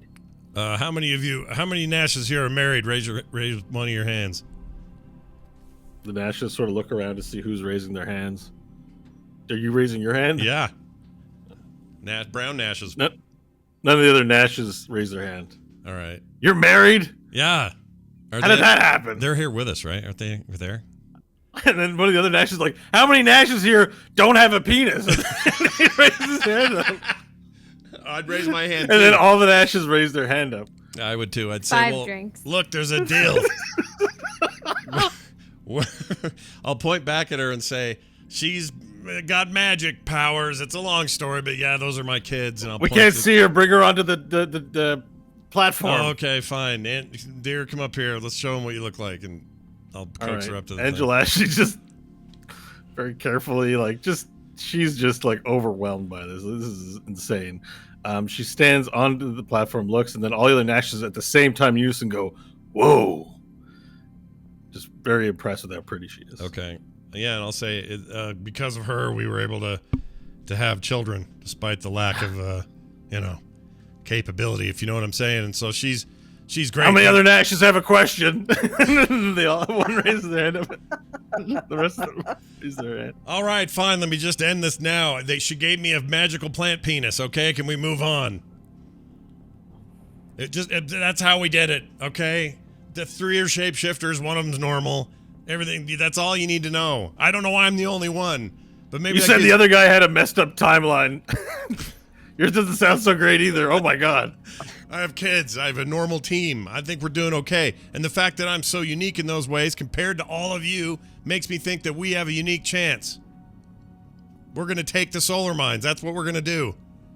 I don't think that's true. I think that you settled down and had kids and you're not going to make a good decision probably because you're going to try and save your family over do what's right. That could be. I'm just saying it's in a lot of movies. Most Nash thing I've ever heard. Sorry if that's a little harsh. Well, if none of you have any other good strategic ideas, I guess our time here is done. We have, It's nice to see you all, I suppose, but unless you've got some good ideas, we need ideas and fast. We have to go do this. Well, I just want to say I found this helpful. I think we're going by the air, but after what White Nash said, I don't think we're going to do that anymore. Well, those of you who've gone through and lost your teams, I feel bad about that, but I wish there was more to learn from your experience so we don't make those mistakes. White Nash says, well, definitely don't go by air. That didn't work at all. In fact, don't send anything. You remember, Nash, they have all those weird arms. You didn't know what they were. They were mechanical. Turns out they shoot shit. Hold on a second. How many of you, how does he want to ask that? Maybe you should also check with the party if they have questions for the other Nash, just so that, you know. Okay. Yeah, I would do that. I'll do that first, actually. I'll turn around and see if you guys have anything you want me to get to the bottom of. Well, a lot of our plan hinged on having decent air support, and if the option is none, is there a way that we can disable their air defenses? And are any of you dragons also? I'll relay Stanley's question with that caveat as well. All right, let's ask that first. All right. Sorry, I got so distracted by the dragon question. What kind of defenses are there that they could disable? Is there a way to disable the air support or air defenses? Yeah. So White Nash responds to you, Brown Nash, and says, "Well, we didn't really think to look. We were in the middle of battle while we were doing that. But I think probably you could dismantle them if you had a way to dismantle them. Like they're not indestructible. They're just machines. So you do what you do best with machines is you dismantle them. You pull out the screw or something like that. So probably." Okay. And he can hear all this, right? I don't have to convey these things. Yes, Stanley can hear all this. Okay. But you can only speak to the others if you're on the platform. Okay. And you can only be seen by the others if you're on the platform because you're projecting to their Tower Nash room. Okay. Okay, to the dragon question. Does anyone else have dragon powers? And if so, what did you do, or what will you do? Everyone, but or Yellow Nash raises their hand. Yeah, I can turn into a dragon, says one of them. Yep. Definitely found out that the hard way. I was having a hard time going to the bathroom, and yeah, I exploded the entire outhouse. Great. Turned into a dragon. That's fantastic. That's how I found out. I guess it has to do with the heart that we have. And then Yellow Nash says, "Wait, you guys are all dragons? Yes. That doesn't seem fair." Wait, it isn't. Who said that? Me, Yellow Nash. What? No. Okay. It may not seem fair, and I guess it's not, but it's important because it's the most powerful air attack thing we've got. Yeah, so, I'll say I want a powerful air attack. So why do I change, Brown Nash? Yeah, I don't think you can. You either. Well, how do you do it? What do you do? It was a surprise to me as well. It came later. I was told. How did I find out? Was it dreams at first? Is dreams? You kept bursting into flame for a while. Oh, right. So I'll say, yeah, I kept blowing up for no reason, and we couldn't figure out why. They thought there was something wrong with me, so we had to investigate it more. And through some exploration of some old dreams and some revelations, I found out that I had this dragon heart thing, and blah blah blah. And I'll give him the whole story. Well, show me. I don't believe it. You guys are all lying. Well, then I'll have to. Then I got my cooldown all left up. If I do that, if I need it during this battle. Cooldown. It's got a cooldown. What kind of shit power is it with a cooldown? All right. Can any of us conjure illusions or no? I mean, you tell me what are your spells? I don't have anything that does like illusion stuff. Let me see here. Hold on. Do I have anything like that? Now, Kyle, you had a question. I don't know if any of it got answered or what this. I can't remember, but I remember there was an inquiry that started this all. Well, originally I just wanted to know if the boat knew the wall, right, and if those were both the same of their time period, the pre-party, because there's a party that had Nash in it that also had Grosjean in it. So, just in summary, because I know it wasn't the clearest, but in summary, the information is this Nash was a part of some other timeline, met a tornado of Nashes while doing the mission you're about to embark on a little later, traveled back in time because some green dragony guy asked him to, or where he wanted to go, and he just said something random, met Stanley's dad, told him what was to come, then was going to die, so to test out Stanley's dad's magic, he became a tower so he could live long enough to help Nash, but that help is very dubious at this time. Yeah, that's okay. Yeah. All right, did you figure out your thing? Do you have illusion, Scott? I don't. So here's what I'll do, for the sake of.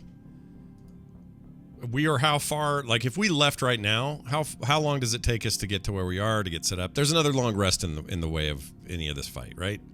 Yeah. Okay. Yeah. Then I'll say, F it, boo! And I'll just turn into my black dragon self. All right, and everyone see. Well, shit, I better do it too. And then everyone but Yellow Nash turns into a giant dragon. So now there's these large black dragons. Brah, Black brah, dragon. brah, brah. Yeah, just everywhere, just popping off. I love it. Tower Nash is like, I'm not going to turn into a dragon. It'll screw up with the tower functions and stuff. But you could if you needed to. I don't know. I haven't tried. Okay, I well, anyway. think I'd be a big stone dragon. Would I be a stone dragon? Looks around at someone. Hold on. If you all knew you could turn into dragons, why'd you make me do it? Well, one of them, Yellow Nash, wasn't believing you. So Yellow he Nash. wasn't buying it. Well, how do I do it then? Why do you guys get to turn into dragons and not me? This has turned into a really shitty meeting. We're find out that I'm not as good as the rest of you. Maybe, quiet. No, I'd say maybe your time just hasn't come yet, where you get the training and the whatever, the revelation. Well, that's why I asked you. How do you do it? Well, You now said you I just turned into do fire. it. Now I just do it. I just think it and I become the thing. And I'll say, watch this. And I'll like blow fire somewhere that's not going to hurt anybody. All right, Yellow Nash starts going. I'm not getting it. Well, don't shit yourself. It's okay. It's just not your time. Later.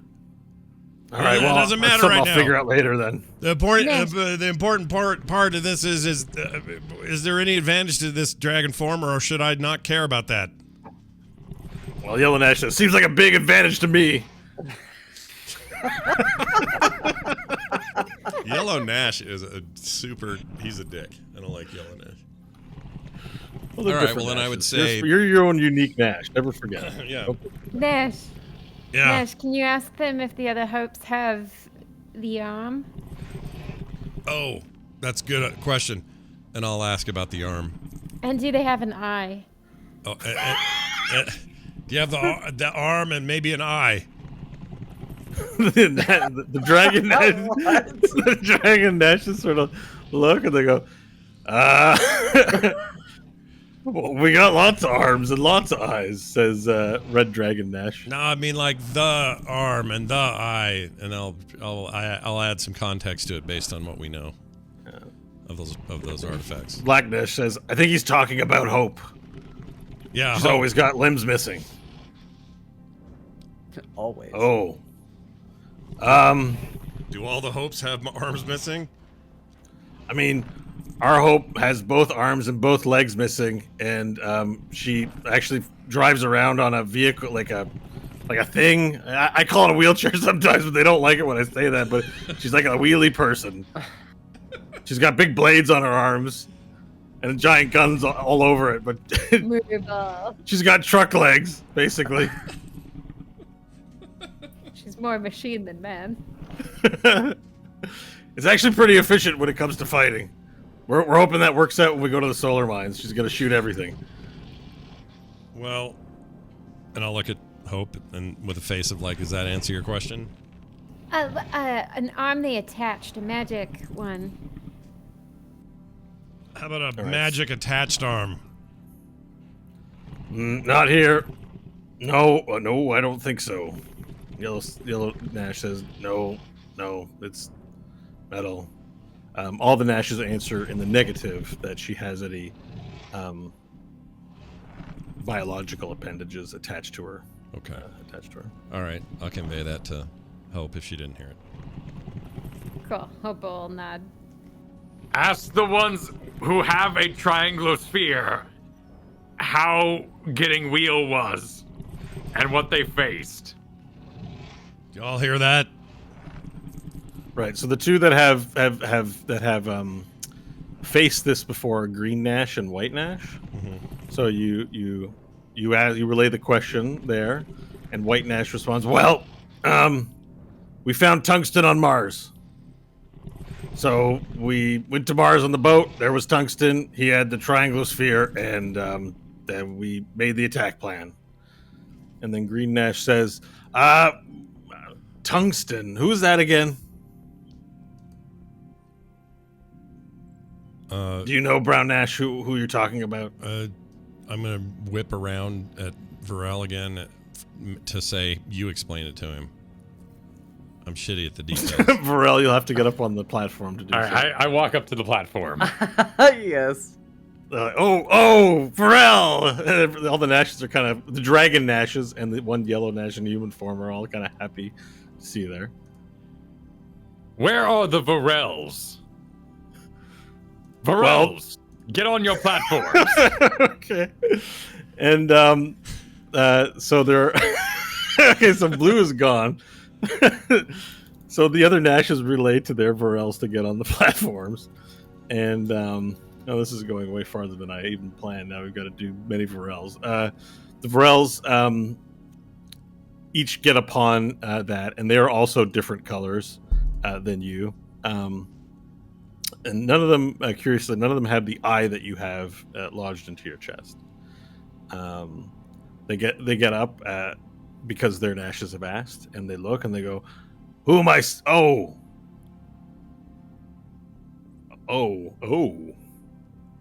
They're just looking around. I have to now summon. I haven't imitated your voice, so we'll see how this goes. Varels. Yes, this is I. Yes, it is we. And Yes, we all yes, kinda- they all point. Yes, they all yes, Spider-Man point at each other. yes. I have heard in this conversation multiple times that many of you are melancholy and weak. I am the greatest of the time Varels, and I tell you this. We need information. We are going to win, and you will win in your own time if you strive to be the best Varel. Let us all compete with one another and become the best Vorel. Yeah, I gotta think about Vorel. You do Vorel logic so well. This is a unique challenge. One of the Vorels says, who says that I, Vorel, am in melancholy? I am just in consideration of occurrences. I am the best Vorel here. Your Vorel, you Vorel, who has taken to speaking, I will call you Speaking Vorel. You have an eye upon your chest. That is not where an eye should belong. And to me, this means that you are a deviant Vorel and misguided. For I, Vorel, the slayer of Orp and such, is the best of the time Vorels. And then each one at a time say something various of that nature, proclaiming themselves as the best of the time Vorels and taking offense at being called melancholy. It is true that I am different than all of you, which makes me the best Vorel here. For I can do this, and I slam my fists together and summon forth the Blade of Grosjean. Oh, and the other Vorels look upon you and say, they look, they point, they go, that is an impressive feat, Vorel. How can we summon this flaming sword? You have the flame inside yourself.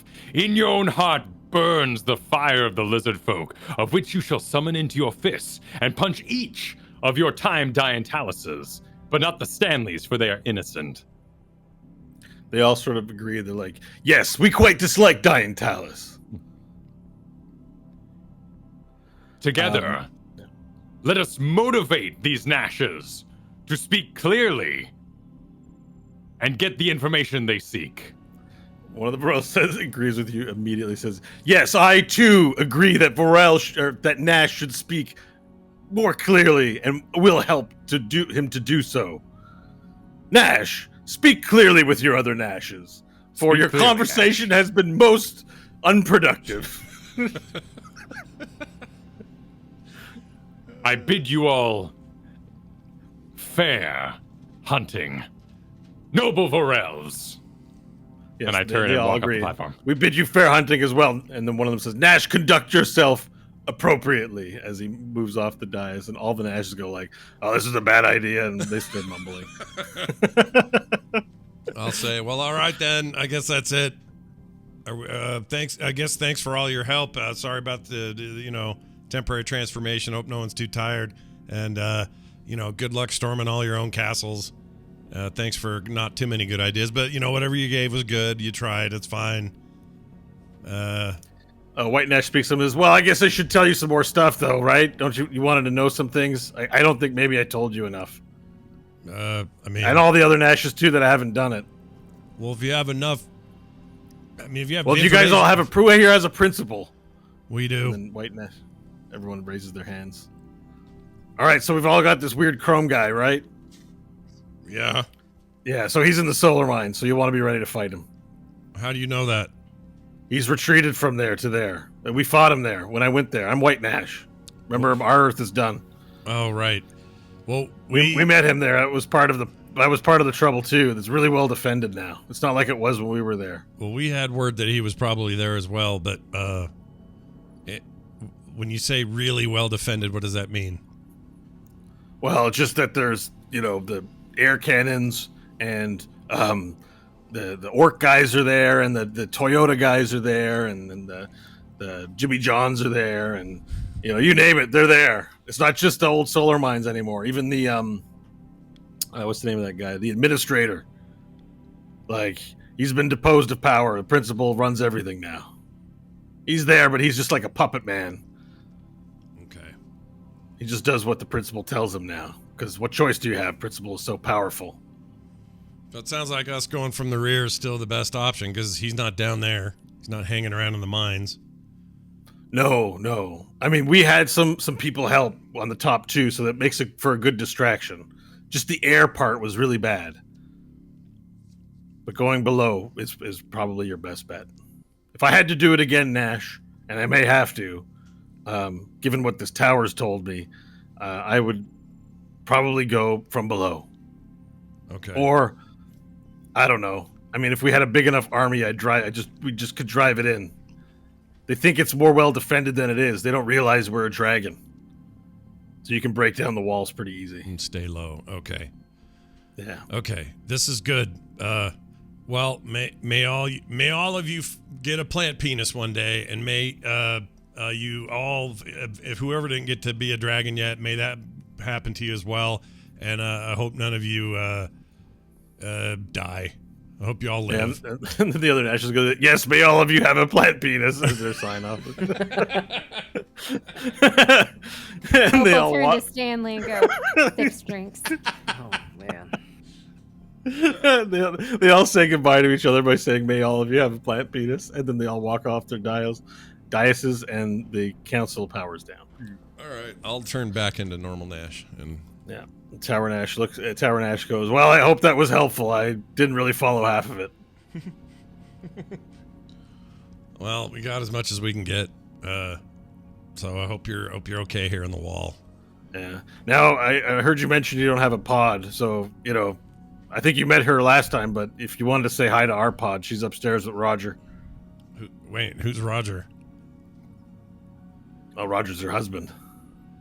Oh, I don't know if I could take it. Let him. Yeah, you should go see them. Really? Yeah. Just say hi. Just check in. Was there any other reason you were here? No, not You just really. want to introduce me to your family and get information? Yeah, Yes, Nash, we were here Oh. to see if other Nashes could potentially come and aid in our own assault. Oh, right. We were going to try to get everybody. Can you fire up the thing again? I need to ask one more question. Well, shit, it takes a lot of energy to do. It's on cooldown. You know what? I need like 30 minutes. It's not a big cooldown. It's not a bad one, But Stanley. but Stanley, It's just like 30 minutes. I gotta go to the bathroom or something. Stanley, most of them already have their own thing to attack, and they wouldn't be able to help us any more than we can help them. So it's like one or two of them. If they could. Here's the idea. Look, they've all met Angelashi, right? They've all very smitten with your lovely wife because that's something that they don't have. Yeah. How about you see if she can stay behind while we go do our next bit and see if she can get any further aid? After all, if anybody can talk to a Nash and actually get something useful out of them, it's not you. It's her. No, I can't disagree with that. And I'll look at Angelashi and say, are you down? Angelashi looks and she says, this is the most... no. Oh no, she turned into a Nash. Sorry, I've been talking like Nash too much. This is the most unusual request I think that's ever been asked of me, but I will do it, Nash. I will do my part to help save our world. Plus, you'll be safer here. Future for our kids, right? Like Yeah. they have to live somewhere. That's our home. Plus, you'll be safe here. I can stay behind. This seems as safe as any place. I have a big tower Nash to look after me. Yes. And I will try to learn what I can from him. You say you want other Nashes to come help? Want to bring them to this world? Yes, because if a bunch of them can be dragons, a bunch of them have. We just need more firepower, more magic, more everything. Well, here's what I'm thinking. If there's some way to bring them all over to this realm, the ones who failed can come here and live here, help save this world, and then have a future here instead of waiting for their universe to crumble. That's a great idea. If we can save ours, they can all have it. They can all be here in it. Yeah. Tower Nash speaks up. He says, yeah, like there's on the upper floors of the tower, there's lots of accommodations. It's great. Pod and Roger and her kids, they love it there. Badass T is up there. He's got a nice space, and there's a big treasure room full of junk. You can have whatever you want and take, and the Tungans will bring you food. Oh, that sounds all right then. I forgot all about Badass T. Oh, maybe Who's we should Badass leave. T? Well, Pharrell, should we introduce Hope to Badass T? Why not? He's Tedna without a face. Well, there it is. There you go.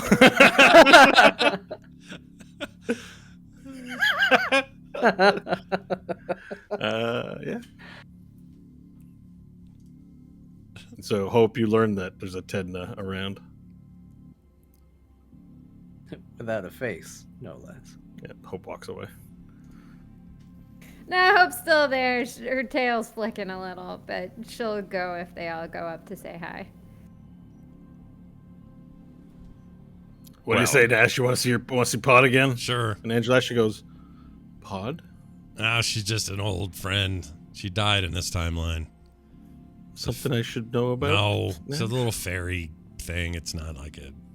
It's not a. I'm not. There's no girlfriends. Okay, and she pats you on the chest and gives you a kiss on the cheek. Okay.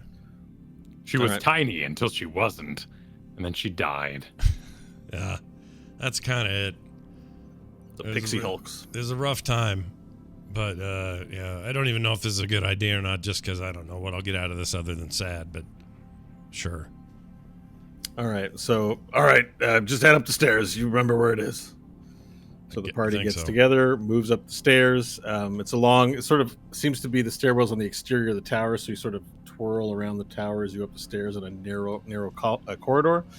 You make it up a few to the next floor, and the next floor is this large open space, and in one corner you see there's a guy with there's a man lounging on a love seat with a mask on half of his face like this. Just Roger. I'm trying to remember, was it a gas mask? Oh, it's been a Badass T. while. What mask? I think I have a picture of him somewhere. Just hang You on, talking let's about see that Badass T? reference.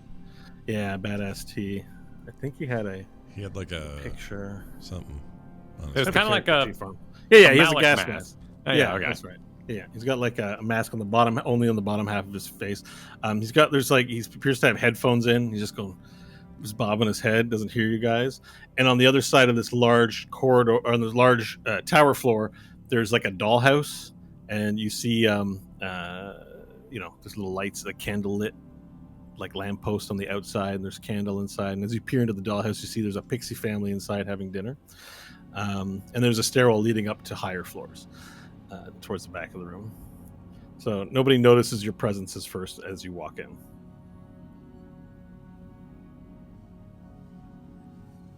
Who do you approach first, Badass T or the Pixie House? I'd make a line for the Pixie House, and I don't think Yeah. everyone has to go with me if they want to go talk. No, Yes. Stanley stops at the doorway and just sort of leans against the arch and watches. And as you walk towards the house, you see they look up from the table, and the door bursts open. You hear Nash, and like a bullet, the pixie flies out and flies straight to your face and like hugs your face, but like it's just like this much of your face. It's like, it's so good to see you again.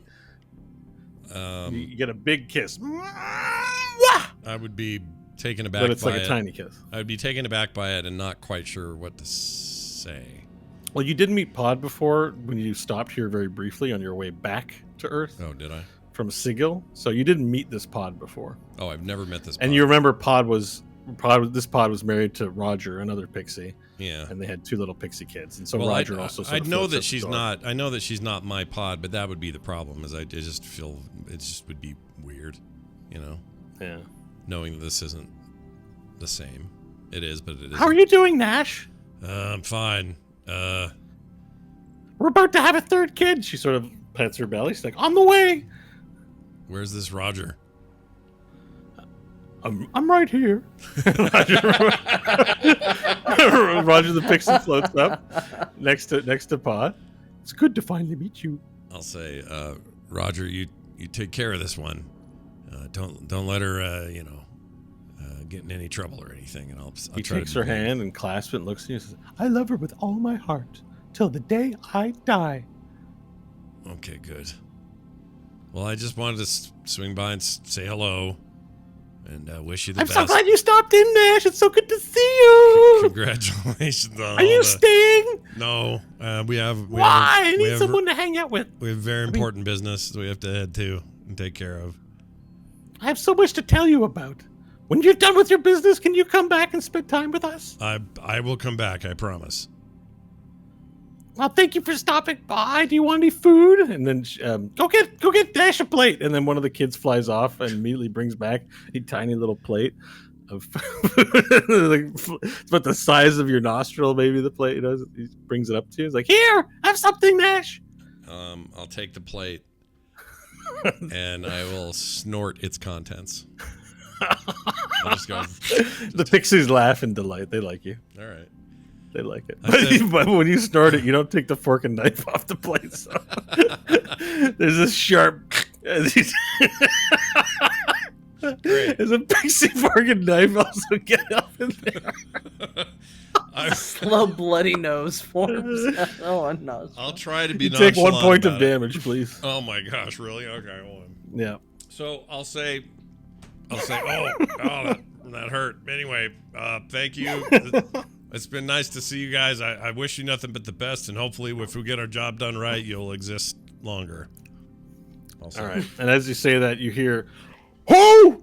Ho!" And then Badass T jumps off and immediately starts running towards you, Hope. Like a bat out of hell. You have a chance to use a reaction, like some sort of throw, to avoid the incoming hug that is coming towards you. Yeah, she'll sidestep it. All right, let's make a roll an acrobatics check, please, and I will contest it with my hug check.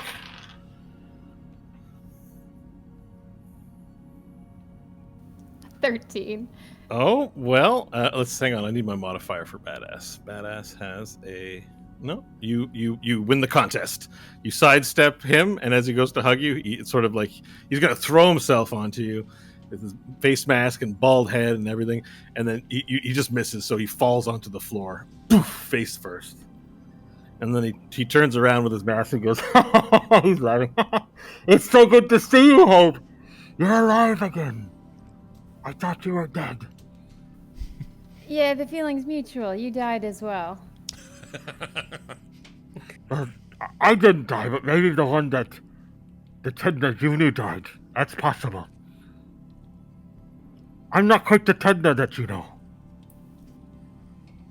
Yeah, I don't you even look know a if bit I'm doing the different. right voice. I'm trying to do it without having any. You don't know. If you remember, You're right. he doesn't have lips. Yeah. He doesn't have that. So it's so good to see. Are you staying? No, we have stuff to do. And Hope will offer a hand to help him up. All right. He takes your hand and gets up, and he says, Well then, take me with you. I'm ready to go.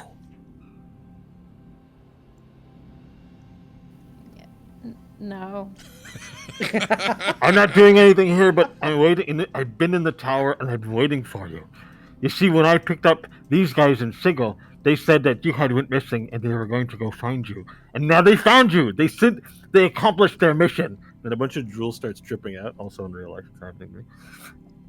They sent you and they rescued you and brought you back. Thank you, Varel. Thank you, Nash. Thank you, Stanley. I'm so happy you're back. I've been waiting for you. I got nothing to do here. I'm ready to go. No, look, I'm coming. That's it. no. With this one, it's just gonna be us. But look, on our way back, we can probably pick you up if you want to fight in the big battle. But we have so much to catch up on.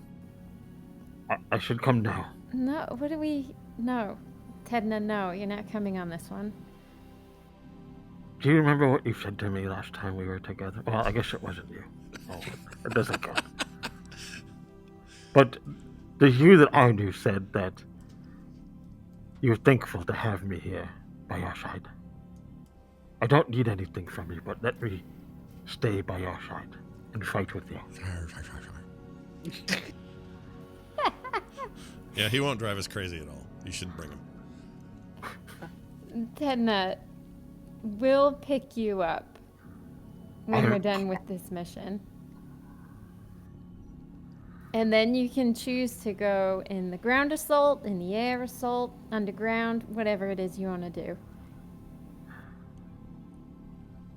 All right, you need to make a persuasion roll. He's not going to be easily persuaded out of this.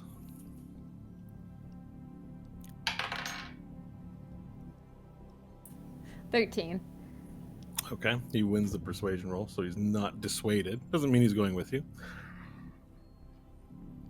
It is your choice. I'm not going to force you to take me, but I'm ready to go.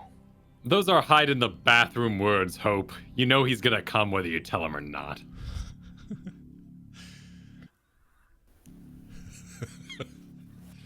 I've been Hope waiting is my whole silent. life. She rolls her eyes a little. She knows Varel is right. So I've she'll been- look at Nash, and she'll look at Stanley, and she'll look at Varel. a little peeved that this is a situation, basically to see if they're okay with him coming along with this first part of the adventure. He doesn't have to. She will stop him. I'm not like how you remember me, Hope. I've seen things. I've done things. And then he takes off his mask and he shows you his face. And his face is burnt and mauled, and there's no lips. It's just teeth and jaw, like teeth, and then drool and teeth. Like it's horrifyingly disgusting, and the teeth are poorly maintained. And he says, I've done things few men have done and lived to tell the tale. I've killed. I will be good at your side. Let me come with you. Stanley, it's your ship. Let me fulfill my destiny. You and I were meant to fight together. Stanley just sort of shrugs. Okay, Hope will shrug back at Tednut. Fine. Oh, He like puts his the old mask back days. on. He puts his mask. I've waited many years for this. Thank you. My heart is the Tedna. happiest it's been in a long Tedna. time to see you again. Yes, Zorro. I gave you a gift to give to Hope when we last met. Do you still have it? The DM needs a reminder on this one. I gave him the belt, the Smokies belt that he recovered. Yes, of course. And he goes back to like his little area where there's a bed and just some things, and he pulls out Smokey's belt. This belongs to you. This is your belt. Thanks. It has the ammunition you need. The special ammunition. Right. So you have can the add gun. Smokey's belt back to you. Now, Tedna. Yes, Zorro. Yes. Badass T is who you are now, correct? I prefer Badass T now. Good. Tedna's dead. Good, good. Tedna was a bit of a weirdo, if I may. A bit of a creeper. I had to kill Tedna. Tedna was weak. Yes. Tedna behaved without honor and with hesitation, and has learned to kill without hesitation. Right. You Excellent. remember when I killed that guy in Sigil? Oh, yes. Not a yes. second hesitation. And then you blew up the entire dock without a second hesitation. Tedna. Yes. Badass T. Yes. What color It's was your okay Nash? if you call me Tedna, but just you four. What color was your Nash? My Nash. A white cloak. Right. Why do you ask? Because I'm ranking your Nashes in my head.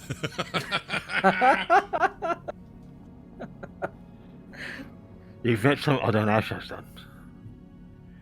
Yes. Tedna, Yes. you're a warrior now. Yes. Angela Oh, actually you're- steps forward and says, go ahead. Sorry, I'll let you finish. Oh, I'm just going to give him a talk about how warriors are brave and respectful and aren't weirdos. Okay. Angela actually steps forward and says, has anyone else noticed something here? I'm Angelashi, by the way. Nice to meet you, badass. Yes. Pleasure is mine. Without hesitation.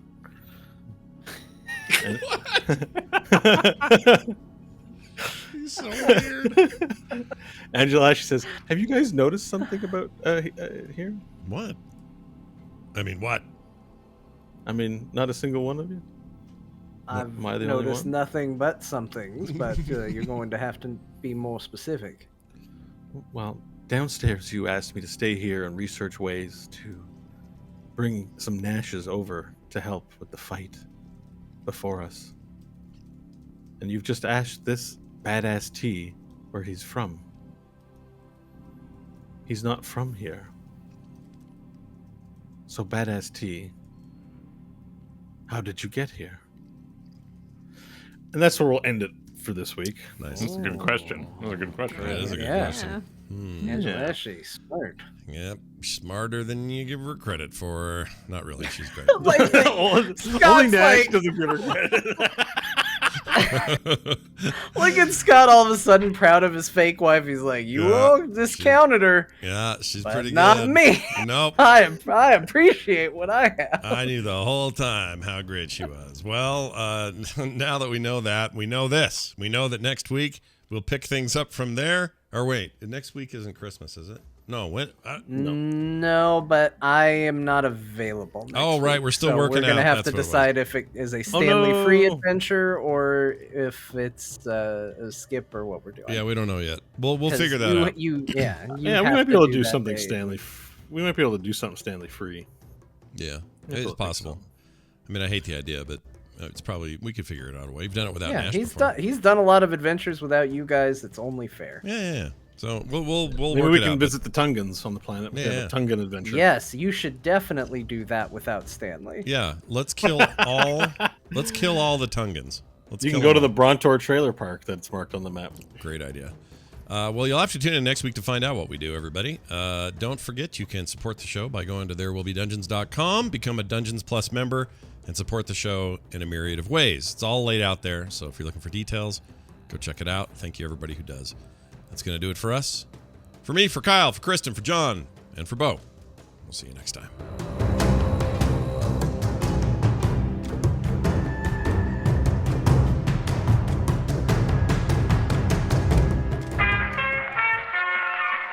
This podcast is part of the Frog Pants Studios Network. For more information about this and other shows, visit frogpants.com. Audio program so good, it's like you're there. And scene.